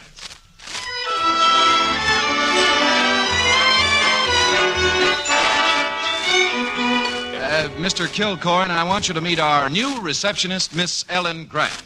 Receptionist? How do you do, Mr. Kilcoyne? I'm sure I'll please you. I have a diploma here from the Woodruff Secretariat. Never mind, Miss Grant. One more thing. Yes, sir? That room that Mr. Kilcoyne just left. Yes, sir? It's our conference room. I see. No one but Mr. Kilcoyne and myself is permitted to enter. Is that clear? Yes, perfectly clear. Fine. Mr. Kilcoyne, the conference room. Yeah.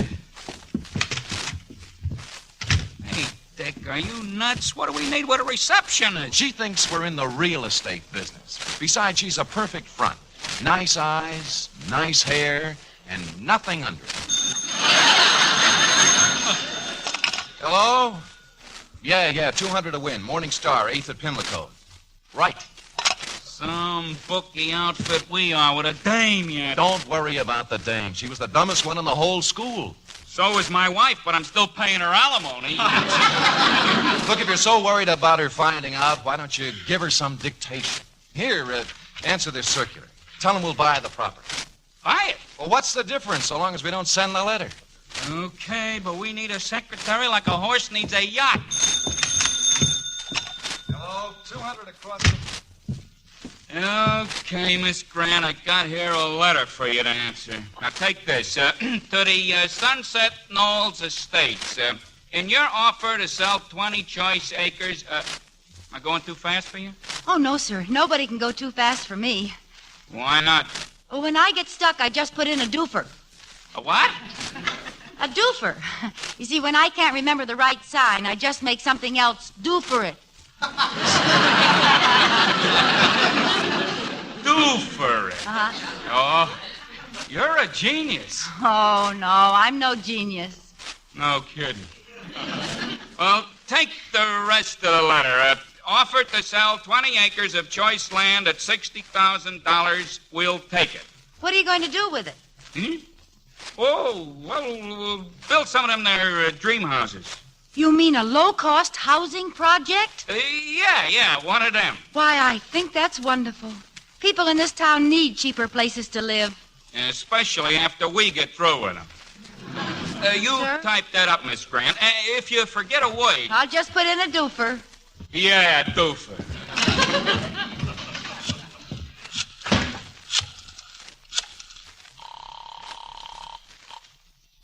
Civic Center. Judge Grant, please. Hello? Uncle Ben, guess what? You been fired? No, I haven't been fired. You haven't? Then your boss must be an idiot. No, he isn't. He's going to build a low-cost housing project. Oh, I can't talk any longer, Uncle Ben. A lady just came in. Yes, madam. Can I do something for you? Well, that depends on whether you're Dick's secretary or his hobby. Where is he? Oh, whom shall I say is calling? Peggy Donato. I'll go right in. Oh, but you can't go in there. That's the conference room. I know, and I got some tall talking to do. Dick, look who's here. Well, aren't you gonna kiss me, Dick? As I recall, the last man to kiss you is now among the dear departed. He just wasn't up to the strains of our business, Dick. But you are. I want you back in my organization. Look, get this, Peggy, and get it straight. You're big time bookmaking. I'm small. I like it this way. It keeps my lifeline long. Does it also keep you playing footy with Miss Dreamy Puss out in the front office? That's strictly business. Should have been that way with us. In that case, my sweet, goodbye. But, Dick, What is it? that lifeline of yours, it's suddenly become a lot shorter. Well, Bright Eyes, who do you think you're kidding with that hunt and peck system? I beg your pardon? Are you too busy to give Dick a message for me? What kind of a message? You better write it down. You do write, don't you? Mrs. Donato, any word you can pronounce, I can write. Wonderful. Tell him I have an investment he'd better take. $5,000 on the Flywell property at Belmont. 5,000 Flywell property at Belmont. I have it. Congratulations. I knew you'd make it. Oh, and I had such a wonderful comeback. Miss Grant. Yes, sir? I'm going out to invest in some racetrack properties. Yes, Mr. Richmond. Oh, I almost forgot. Here's the letter Mr. Kilcoyne asked me to type up. Oh, dear. Miss Grant, why don't you get a cushion and type on the floor? Yes, sir. Now, let me see the letter. 60,000 is the price, huh? Mm-hmm. Well, I've changed my mind, Miss Grant. 55 is my top offer. Oh, but what about the low-cost housing project? I'm afraid we'll have to forget about that. Forget about it. All those wonderful plans. Well, there must be something I can do. There is, Miss Grant. Just stick to your doofers.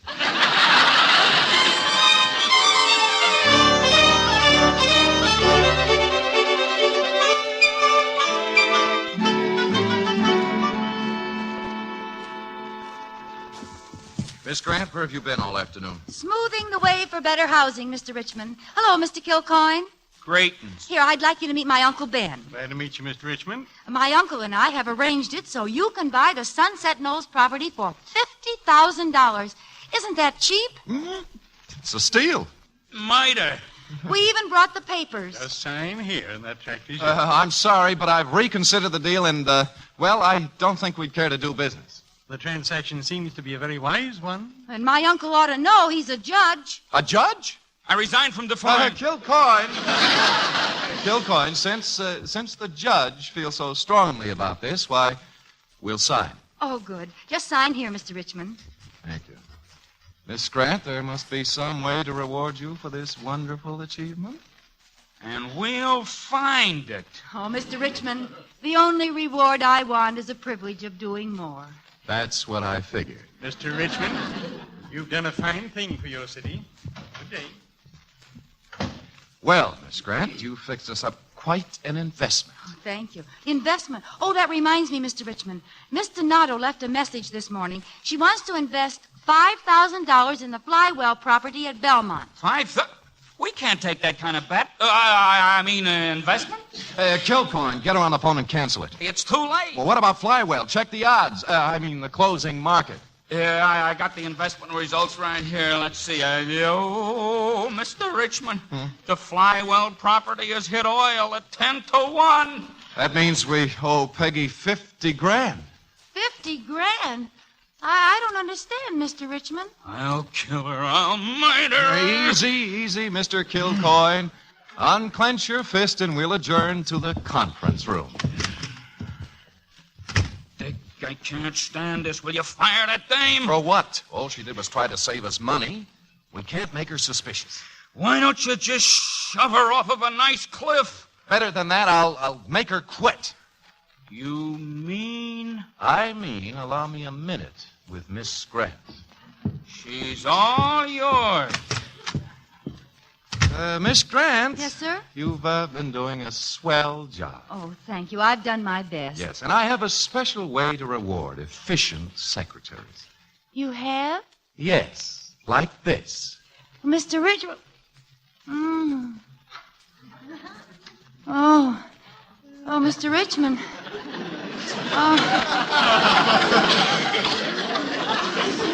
How many secretaries have you had? Dozens.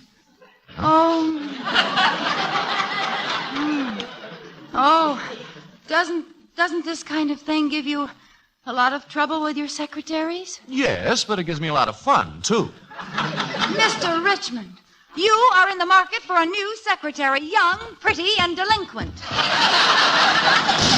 Hey, Kilcoyne, she's gone. She's gone, but Peggy isn't. She just phoned to say that she wants either you should come back to the organization or she wants her $50,000. Suppose she doesn't get it. She'll measure you for a suit of concrete pajamas. Dick, we're in trouble bad. Mr. Richmond, I'm back. Oh, I didn't know when we was well off. I've decided that it's my duty to the housing problem. But any further display of passion, Mr. Richmond, and I will ask my uncle, the judge, to install a policeman at my desk. Mr. Richmond. Yes, Mr. Kilcoyne? The conference room.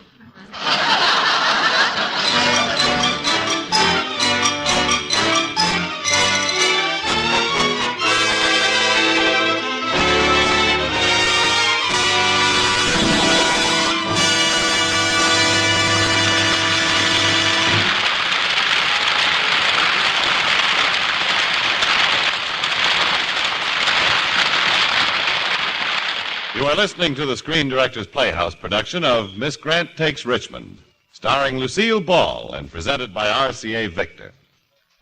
Perhaps you remember that delightful literary character, the Vicar of Wakefield.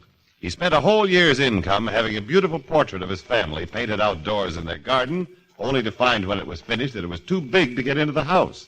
Well, it's that way with television sets. Beautiful or not, they don't do you much good unless they fit your house. That's why you'll be so delighted with the wide choice offered by RCA Victor's 14 different 1950 television models. Somewhere among them is the one perfectly suited to your particular living quarters. And you get further assurance of television tailored to you with the exclusive RCA Victor factory service contract, available for a very reasonable extra fee. This contract covers expert installation to suit your house and your location, not to mention your landlord. It also covers expert service for a year. Yes, from every angle, you'll always be glad you chose RCA Victor Television. America's first, America's finest, America's favorite.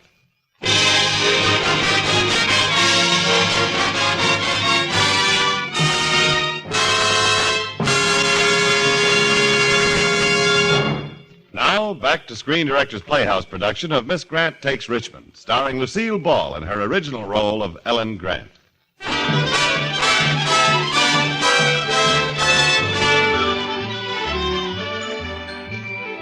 Among the cataclysms that have beset mankind are fire, famine, flood, and Ellen Grant. The bookie firm of Richmond and Kilcoyne has felt the sting of Ellen's good works to the tune of $100,000. And Ellen still hasn't discovered that her employers are not in the real estate business.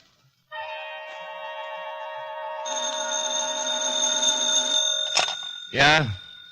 No, sorry. No bets. We're temporarily out of business. That Grant dame, all we have to do is pay for a $50,000 building tract and pay off another $50,000 to Peggy Donato's mob. And she was too sure of that 10-1. The race must have been fixed. Fixed? Why can't we do the same thing? You don't know any horses that well. I don't mean horses. I mean the real estate racket. Okay, Miss Grant wants a low-cost housing project. Well, why don't we go ahead and build it? Sure. Where do we get the money? From the people who want the houses. Let them pay part of the cost in advance. It won't take long to cream $50,000 off the top to pay Peggy's gang. Yeah, but what do we do about Grant, the goon girl? We let her handle the whole thing. All we touch is the money. She's the front. Come on. Oh, Miss Grant. Mr. Richmond, if you put a hand on me, I'll scream. Mr. Kilcoyne and I have a problem. Well, perhaps I can help you with it. Yeah, you're the great little fixer. It's just this. We want to go ahead with a housing project, see? Build the whole thing ourselves. But we're awful busy. Now, it's going to be a big job. We'll take care of the books, but the operation needs somebody to head it up. A person with brains, initiative, energy, leadership. Now, Miss Grant, do you know a person like that? Yes. Who? Me. Do you have all those qualities? I used to be a campfire girl. And Miss Grant, the job is yours. Oh, thank you, Mr. Richmond. And I'll prepare myself. How? Beginning tonight, I'm going to start taking vitamin pills.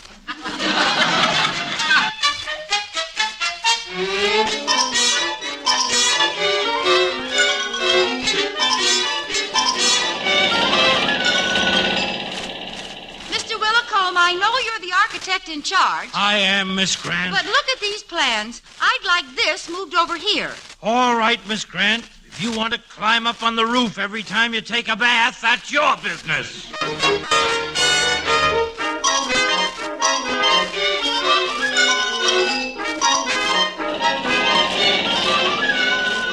Mr. Willicombe? Yes, Miss Grant? I've got an idea. We don't have to wait until the foundation is finished to build the framework. What is your idea? Start from the top and work down.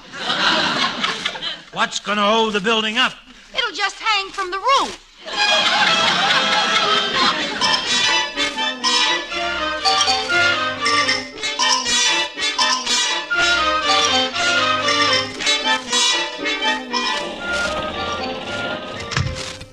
What about carpenters, Miss Grant? Let them go. But we won't be able to get them back when we want them. Then let them stay. We can't pay them if they're not working. Then let them go. Oh, Miss Grant.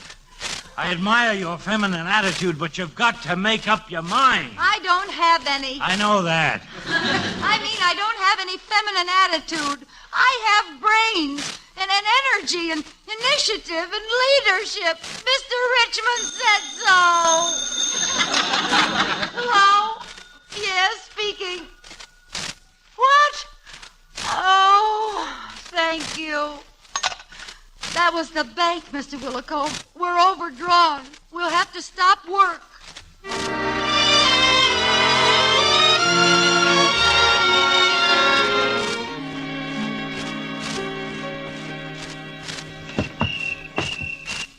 Hello, Miss Grant. Oh, why, it's you, Mr. Richmond. Willicombe phoned and told me you were pretty upset. I thought I'd come over to your place and wait for you. Oh, I'm sorry, Mr. Richmond. I kind of let you down, too, I guess. You and all those people who were hoping for homes. Well, don't worry about me. Things just didn't work out. We'll tell the people together, Ellen. Boy, when I mess things up, I mess them up for everyone. Hey, I thought we were going to take the blame. You can't, Dick. You're just getting started in business. Yeah, but it was a false start. I think I'll make some different arrangements.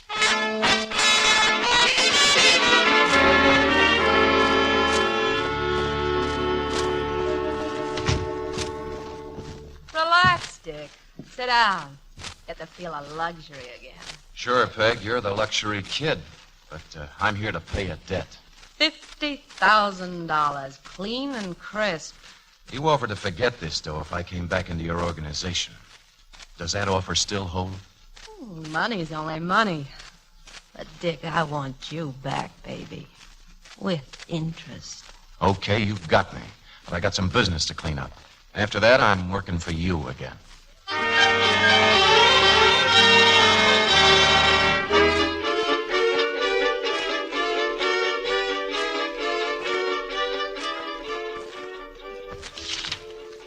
$48, $49, $50. 50 $1,000 bills. They're yours, Ellen, for the project. Dick, I can't believe it. Oh, that beautiful lettuce. But where did it come from? What's the difference as long as it's here? Pardon me while I go out and buy a black suit. I'm going in mourning. Ellen, will you look after the office? Yes, sir. Hey, come out for a walk, Kilcoy, and I'll explain the whole thing. Oh, there's a conference room phone. Well, I guess it's all right to answer it. Hello? Yes, this is Dick Richmond's. You want a place of what? But there's nobody here by the name of Flying Bathtub. A horse? Oh, I see. 20 across. Was that message for me, Miss Grant? Oh, yes. And it's too bad you didn't get here sooner. It was a good bet. I'm sorry, Ellen. Now what, the police? No, I wouldn't want people to know that my uncle, a judge, was taken in by a bookie. Well, I'm going out of business anyway. Why? A deal with Peggy Donato. You remember her. Yes, I remember her. Hey, Miss Grant, what are you doing in the conference room? Forget it, Kilcoyne. She knows. And now I'll clean out my desk, Mr. Richmond. And when you pick your next sucker, give her my regards. Hey, take it easy. You ought not to jump at concussions. I sure found a swell guy to fall for. Him and his Peggy Donato. Oh, this ain't as if he wants it that way, but getting you that 50 G's for the housing project put him in hock to her. What? Sure, he hates her. Yeah, I'll bet. Yeah, he was trying to level with you. Why, he was even fixing to get out of this racket. He was? Sure, the way the horses are running these days, there's more dough in real estate. Well, then Dick's in trouble? Plenty. Well, can't we do anything to help him? Nah, nothing. Peggy Donato runs with a pretty tough crowd.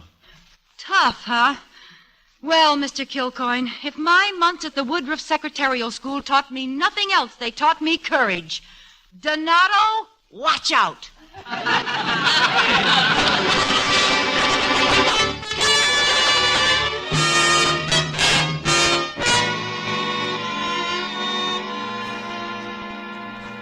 Well, Dick, is your business all straightened away? Sure, Peggy. I'm in fine shape now. Oh, have a drink and get familiar with my home. You'll be spending a lot of time here. Okay, sister, reach. Ellen. Come on. Put him up before I guzzle you with this rod. Oh, cut it out. That stuff went out with bathtub gin. Well, I'm bringing it back. Well, I'll be. Laugh again, turnip head, and I'll blast you. Hey, look, what do you want anyway? Muscle in on the syndicate, will ya? Steal my man, will ya? Your man? He ain't no good to me anymore, but the kids miss him.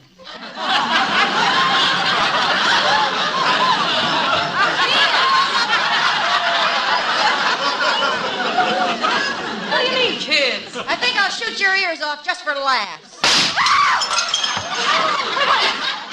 Wait, look, you can have him. Take him away. Oh, Anything. Peggy, don't let her take me. I want to be with you. And a pig's eye you'll be with me. He's yours, sister. Okay, Slewfoot, start moving.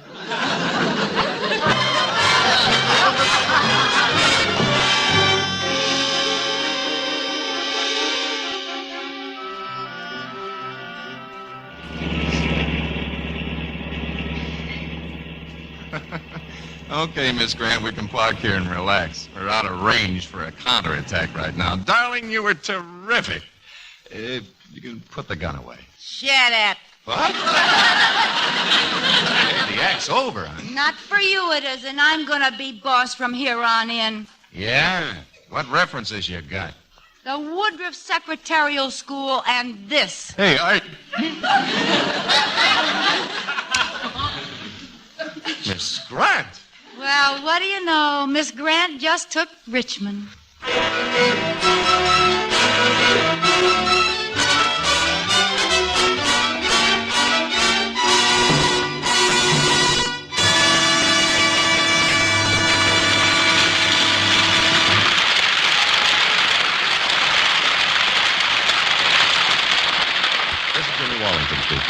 You have just heard the last act of Miss Grant Takes Richmond. And our star, Lucille Ball, with our guest screen director, Lloyd Bacon, will be with us in just a moment. Next Friday, another great star brings a magnificent performance to the Screen Directors Playhouse.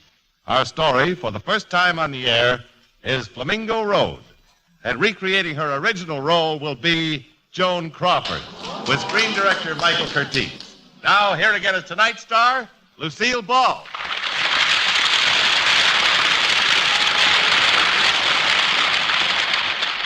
Say, Lucille, I'm told you practically run your ranch to dance music via RCA Victor's new 45 RPM system. That's right, Jimmy. That Victrola 45 is so tiny and lightweight, even loaded with records, that I carry it right into the barn and milk the cows to dance time. It's wonderful for the figure. Yours or the cows? The cows. We have the only 45 RPM cows in the San Fernando Valley. But seriously, Jimmy, those 45 dance band records are simply super. How does RCA Victor corner so many top musicians? Well, I'll bet they use one of those magic RCA Victor devices like radar. They probably spy out all new babies who are going to grow up to be outstanding musicians and sign them up at the ripe old age of 1. well, you'd think so to hear the first anniversary album of 10 records which RCA Victor has just issued. This new album, Lucille, celebrates the first birthday of the 45 RPM system. It has records by Al Goodman, Tex Beneke, Tommy Dorsey, Perry Como. Oh, that Perry Como. I'll bet when he was a baby, he even cooed in perfect pitch. And speaking of a perfect pitch, Lucille, what do you think of this one? Right now, everybody who buys a Victrola 45 EY, the fastest automatic phonograph ever made, gets that first anniversary album right along with it for the usual price of the Victrola 45 EY alone. Only $29.95. Say, I'll go for that. Would make a swell present. Let's see, $29.95. Will you take a check, Jimmy? Wait a minute, I don't happen to have a Victrola 45 on me at the moment. Well, you could have. It's so small. You're not doing right by RCA Victor. Oh, boy, Miss Grant takes Richmond and Miss Ball takes Wellington. Well, honestly, Lucille, the man to see is that good friend of yours and everybody's, your very own RCA Victor dealer.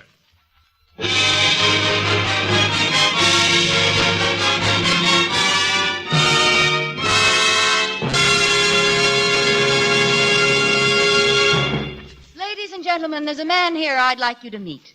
The director of Miss Grant Takes Richmond. I don't think he invented show business, but for about 4 decades now, he's certainly helped to keep it going. Along the way, he's brought you such swell film entertainment as Mother is a Freshman, It Happens Every Spring, and You Were Meant for Me. And now here he is, my director, Lloyd Bacon.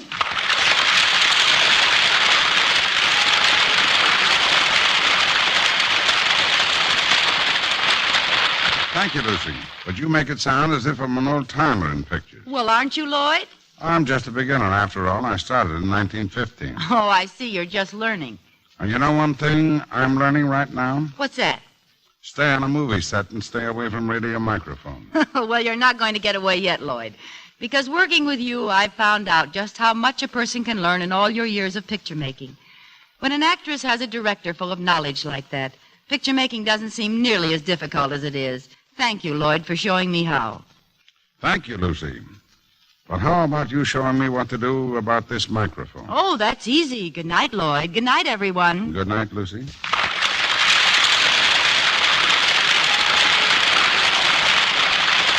And good night to you, Lucille Ball and Lloyd Bacon. Remember next Friday, Joan Crawford in Flamingo Road with screen director Michael Curtiz. Another first brought to you by RCA Victor, world leader in radio, first in recorded music, first in television.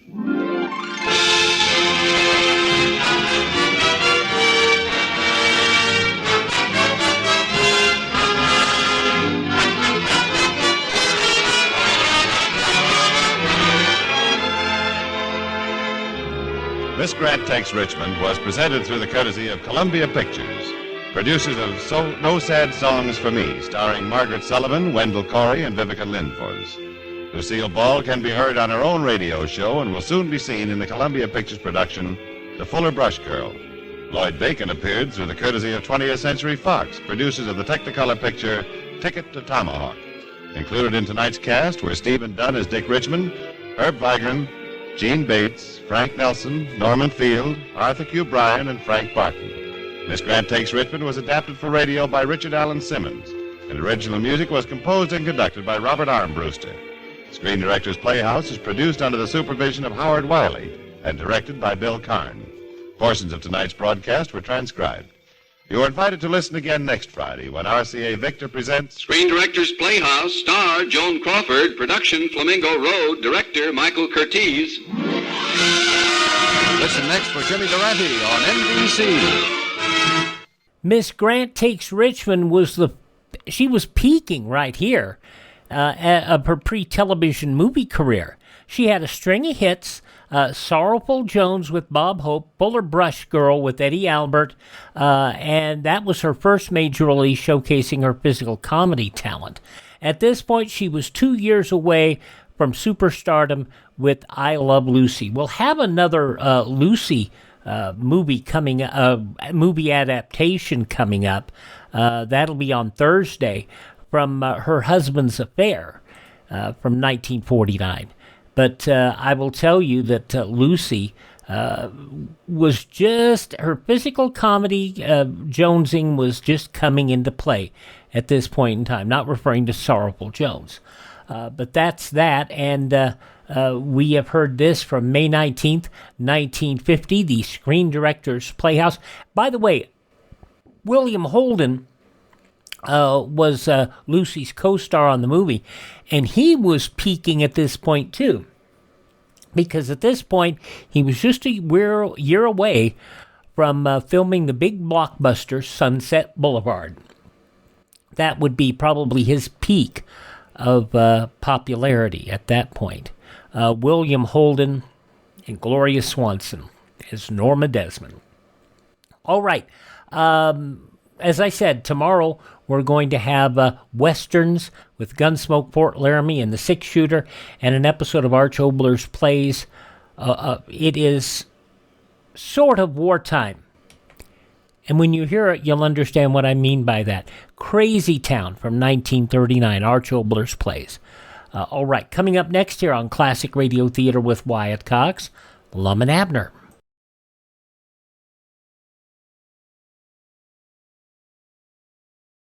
Civil defense is common sense. This is Howard Duff with this reminder. 640 and 1240. These are the Conelrad frequencies during a national emergency. 640 and 1240 on your regular radio will be your only official means of receiving vital information. Remember, 640 and 1240.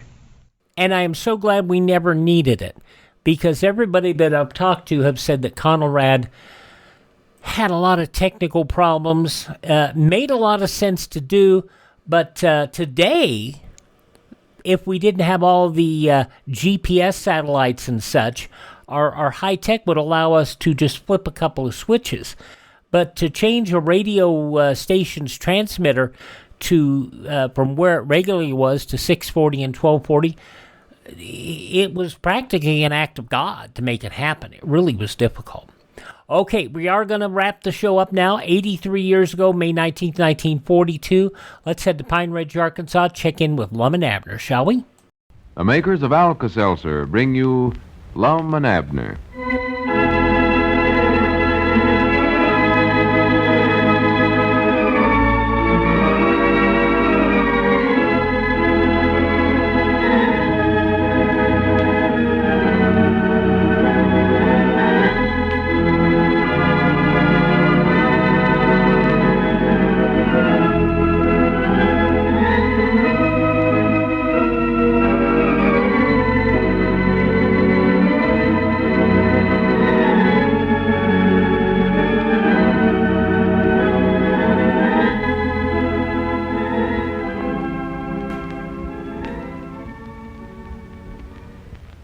I don't know, folks. Maybe you're different. But if you're like most of us these days, you're mighty interested in learning how you can make your money do extra duty. Well, you'll find that by keeping a package of Alka-Seltzer tablets in the family medicine cabinet, you can save yourself money, and, of course, you can save yourself plenty of discomfort as well. Yes, indeed, you really get your money's worth and then some when you buy Alka-Seltzer because it's helpful in so many different common ailments. Now think of it. Prompt, pleasant relief for headaches, for sour, upset stomach, acid indigestion, heartburn, muscular aches and pains, morning after misery, and cold distress. All that relief is stored up in just one package of friendly, dependable Alka-Seltzer tablets. So be thrifty and be wise. Get a package of Alka-Seltzer tablets from your druggist the very next time you're in his store. And for still more economy, ask for the large family size. It gives you 3 times as many tablets for just twice the price. Remember, it's Alka-Seltzer you want. And now, let's see what's going on down in Pine Ridge. Well, Lum gave up the idea of becoming a famous author with a handsome income when he discovered that it would cost him $117 to take the Oxford Overnight Writers course. However, he's decided to enter a little different phase of the literary field. He's going to become book publisher. As we look in on the little community today, we find Lum in the Jot 'em Down store. Abner, returning from the day's deliveries, is just entering. Listen. Abner, don't let that screen door slam every time you come in here. Oh, I'm sorry. Say, Lum, what's that sign you got up out there in front? Oh, you mean the one about hopeful young writers bringing in their manuscripts to me? Yeah. What's that for? What's a manuscript? Well, it means a book or something that they've wrote, but ain't been printed up yet. Oh. Just wrote on rough scratch paper. Uh-huh. Well, what do you want folks to bring them things into you for? Can't you think up no ideas of your own to write? No, that ain't it, Abner. You see, I've decided to give up being an author myself. I'm going to become a publisher instead. Publisher? Yeah, Dick Huddleston told me that's where the big money's at in the book business. Well... See, it ain't the author that actually sells the books he writes to the public. It's the publisher that does that. So, natural, he's the one that makes the money. Well, don't the writers get nothing out of it for themselves? Oh, he gets a little bit. The publisher pays him a penny a word or something like that. Leastways, that's all I'm going to pay, I know. Well, a penny ain't much. Them authors can't live on that, can they? Oh, well, they make more than a penny, silly. See, if they write a long book, say 800 or 900 words long, why, they get paid $8 or $9. And that's just out of one book, too. Oh, well, then if they write 2 books a week, or... Wait a minute, was that our ring? I don't know. I never paid no attention. I believe it was. I ain't for sure. Sounded familiar. Hello, Edwards and Edwards Publishing Company. L. Edwards, president and publisher talking. Mom? Must have been. Somebody's talking. Groceries. Oh, well, you'll have to call Mr. Peabody at the Jot 'em Down store for them. Goodbye. Well, here, wait a minute, Lum. What'd you hang up for? I'm right here. I know, but it sounds more important this way. Sounds like we got 2 separate telephones here. Oh, say, that's a good idea. Who was it, do you know? Sort of sounded like Sister Simpson.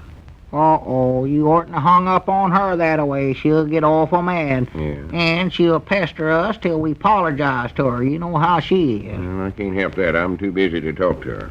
Leastways during office hours. Well? That's a new rule I just now made up for the Edwards and Edwards Publishing Company to follow. No talking about groceries during office hours. Well, did you call that the Edwards and Edwards Publishing Company? Yeah, Incorporated.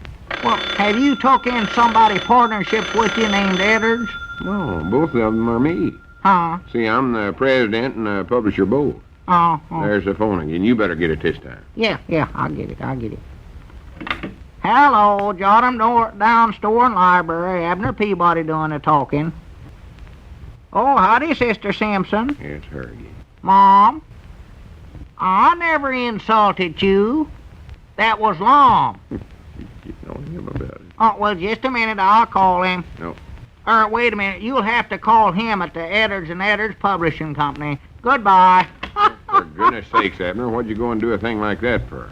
Well, ain't that what you want me to do? Make out like we got two separate phones? Yeah, but you know good and well I don't want to talk to her. Oh. Especially not when she's mad at me. That woman can talk for hours and hours, again she gets wound up on some subject. Oh, she's a talker, all right. Oh. Well, howdy, Mousie. Come on in. Yeah, howdy, Mousie. Hello, Lum. Abner. I saw your sign, Lum, so I brought in my manuscript for you. Oh, for the land's sakes, Mousie, you ain't had time to write no manuscript just since I put up that sign out there. Well, see, these are some things that I've written from time to time, Lum. Mostly poems. Poems, huh? Yes, sir. Now, I'd like for you to publish them in a book for me, Lum, called the Collected Works of Llewellyn Snavely Gray. How soon can you get it done, Lum? Well, wait, Mousie. I don't know yet whether I'm going to publish your book or not. Sir? I ain't sure that I'll be able to sell a book of poems. Well, these are awful good poems, Lum. The first one is called That's My Mom. I wrote it especially for her. Well, that was awful thoughty of you, Mousie. Yes, sir. Now, here's how it goes. Wait a minute, Mousie. That's our ring. You better answer it, Abner. I ain't going to talk to Sister Simpson. You're the one she's calling for, Lum. Well, I ain't going to talk to her neither.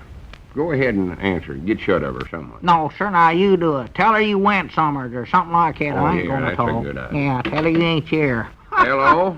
Edwards and Edwards Publishing Company talking. But Mr. Edwards ain't here. That's our time. Why, this is his secretary talking. Well, got three jobs. Well, yeah, we do sound alike. That's 'cause we're relays. Fourth cousins, I think. For the land's sakes. Why, my name is, Clinton B. Quincy of Chester, Pennsylvania. Clinton B. Quincy of Chester, Pennsylvania. Yeah, that's a good one. Yes, Mom. Well, I just got in town about 2 minutes ago. Well, I rode in on the mail hack. It didn't, huh? Uh-oh. Well, then I walked. Here, Abner, you take this phone. I ain't gonna do it. I ain't here no way. I'm at the Jotham Down Store, Lum. Listen, Miss Simpson, I got a lot of secretary work to do for Mr. Lum. I better hang up. Goodbye. Granny, I hate to tell stories like that. Yeah. It's like when you tell just one little bitty one, you got to tell a whole bunch of them to cover up the first one. Sure. Are you ready now, Lum? Ready for what, Mousie? The poems. Oh. Under the spreading box elder tree, the village blacksmith stands.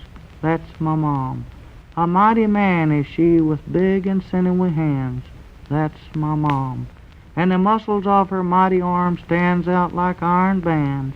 That's just my a minute, mom. Mousie. Wait a minute here. I've heard a poem just like that summers before. You never wrote that. Well, no, not all of it, Lum. I did sort of get the idea from a poem that I read once, but this is about a different blacksmith.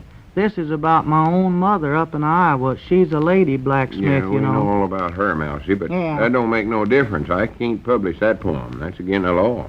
It's stealing. That's what it actually is. Well, I'll just have to leave that one out then. I've got plenty of others, Lum. Now, the next one here... Don't bother to read them, Mousie. I don't believe I'd be interested in publishing no book of poems. Just forget about it. Well, I know you like this one, though, Lum. I wrote it one night while I was on duty as air raid warden for you. It's dedicated to my friend the Hoot Owl. Uh-oh, I was scared of that. Here's how it goes.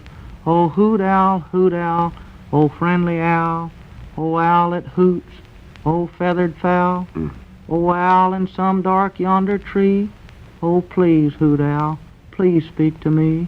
Hoo-hoo. Hoo-hoo. And as if that don't beat the bugs of Yeah, it's good, Mousie. Is there some more to it? Don't encourage him, Abner. Yes, sir. There's 29 more stanzas. Oh, my goodness. I don't believe I can stanza it. Oh, owl of mine, hoot on divine, O owl with eyes that brightly shine. Oh, wait a minute, Mousy. There's the phone again. Yes, sir. Dennis Abner, you just got to answer it this time. That's all there are to it. I ain't going to do it now, Abner, Mom. you've got to do it. I Pick up won't. that reason. I I'll won't. unsolve partnerships Oh, with you. well, all right, I'll get it. O owl of mystery, owl of Hush night. up, Mousy. Hello? Sister Simpson? No, Lum ain't here. No, that weren't him talking to you. That was, Clinton B. Quincy at Chester, Pennsylvania. Yeah. Yes, it was. It was just a minute. Now she wants to talk to Clinton B. Quincy, Oh, Lum. my goodness. Tell her he's went out summer. Well, he's went summer, Sister Simpson. I believe he went back to Chester, Pennsylvania. Yeah, must be where I went. Well, I know he just got here, but he had to leave right away. The work was too hard for him, I think. He's awful frail little feller. Ain't no such a thing. Here, Lum, take it. I can't think of nothing more to say to her. Well, don't give me the receiver. I don't want it. Owl of mystery, For goodness. owl of night, O owl who sees in dark like Hush light. up, Mousy. Go on, Abner, and talk to her. I ain't going to do it now, Lum. For goodness sake. O owl who hoots at passers-by, who always gives that friendly Mousy, cry. Mousy. Hoo-hoo, hoo-hoo. Mousy, I told you to stop that. Abner. Wait a minute. I believe I got eyes. O owl, O hooting owl. Just a minute, Mousy. I think I got some good news for you. Good news. Oh, gee, Lum, are you going to publish my poems? Well, I don't know for sure yet, but I've just made new arrangements for you to read your poems to the vice president of our poem department. Oh, gee, that's wonderful. Who is the vice president, Lum? Sister Simpson. Well- And she's waiting on the phone right now to hear you. So just start reading your poems right into the receiver there. Oh, gee, how can I ever thank you, Lum? Here. Well, go ahead and get started, Mousy. And when you read 'em once, go right ahead and read 'em all to her again. All Yeah. 29 stanzas. Read 'em all to her. All right. Hello, Sister Simpson. Here goes. Oh, hoot owl, oh, friendly owl, oh, owl that hoots, oh, feathered fowl, oh, owl in some dark yonder tree, oh, please, hoot owl, please speak to me. Hoo-hoo, hoo-hoo. Come on, Abner, let's get out of here. Oh, hoot owl, with your little bare feet, you must be cold without no heat. So, owl, I'm going to make you a treat. It's a little hoot suit with a neat reed pleat. Hoo-hoo, hoo-hoo. You know, folks, in these busier times, nerves, energy, and digestion play an important part in getting that job done. And listen, everyone, an adequate amount of B vitamins plays an important part where nerves, energy, and digestion are concerned. Now, the vitamins of the B complex are of such nature that the body cannot store them for any length of time. And that's why you should start getting your B vitamins the easy, pleasant, economical one-a-day way. One-a-day brand vitamin B complex tablets have been developed by the makers of Alka-Seltzer, and they are a new and improved way to get the daily amounts of the B complex vitamins, whose daily requirements have been established. For the amazing thing about them is you take only one tablet once a day, and the job's done. Now, that's all. Take just one tablet of one-a-day vitamin B complex and forget about it. No fooling around with 3 or 4 tablets or capsules or spoonfuls. Just one tablet, and that's all. Think of the convenience. Think of the economy of taking only one tablet a day. And be sure to ask your druggist for one-a-day brand vitamin B complex tablets right away. Another great one-a-day product is one-a-day brand vitamin A and D tablets. So don't forget to ask for these vitamin A and D tablets, too. That name, remember, is one-a-day, and just to be sure, look for the big 1 on the package.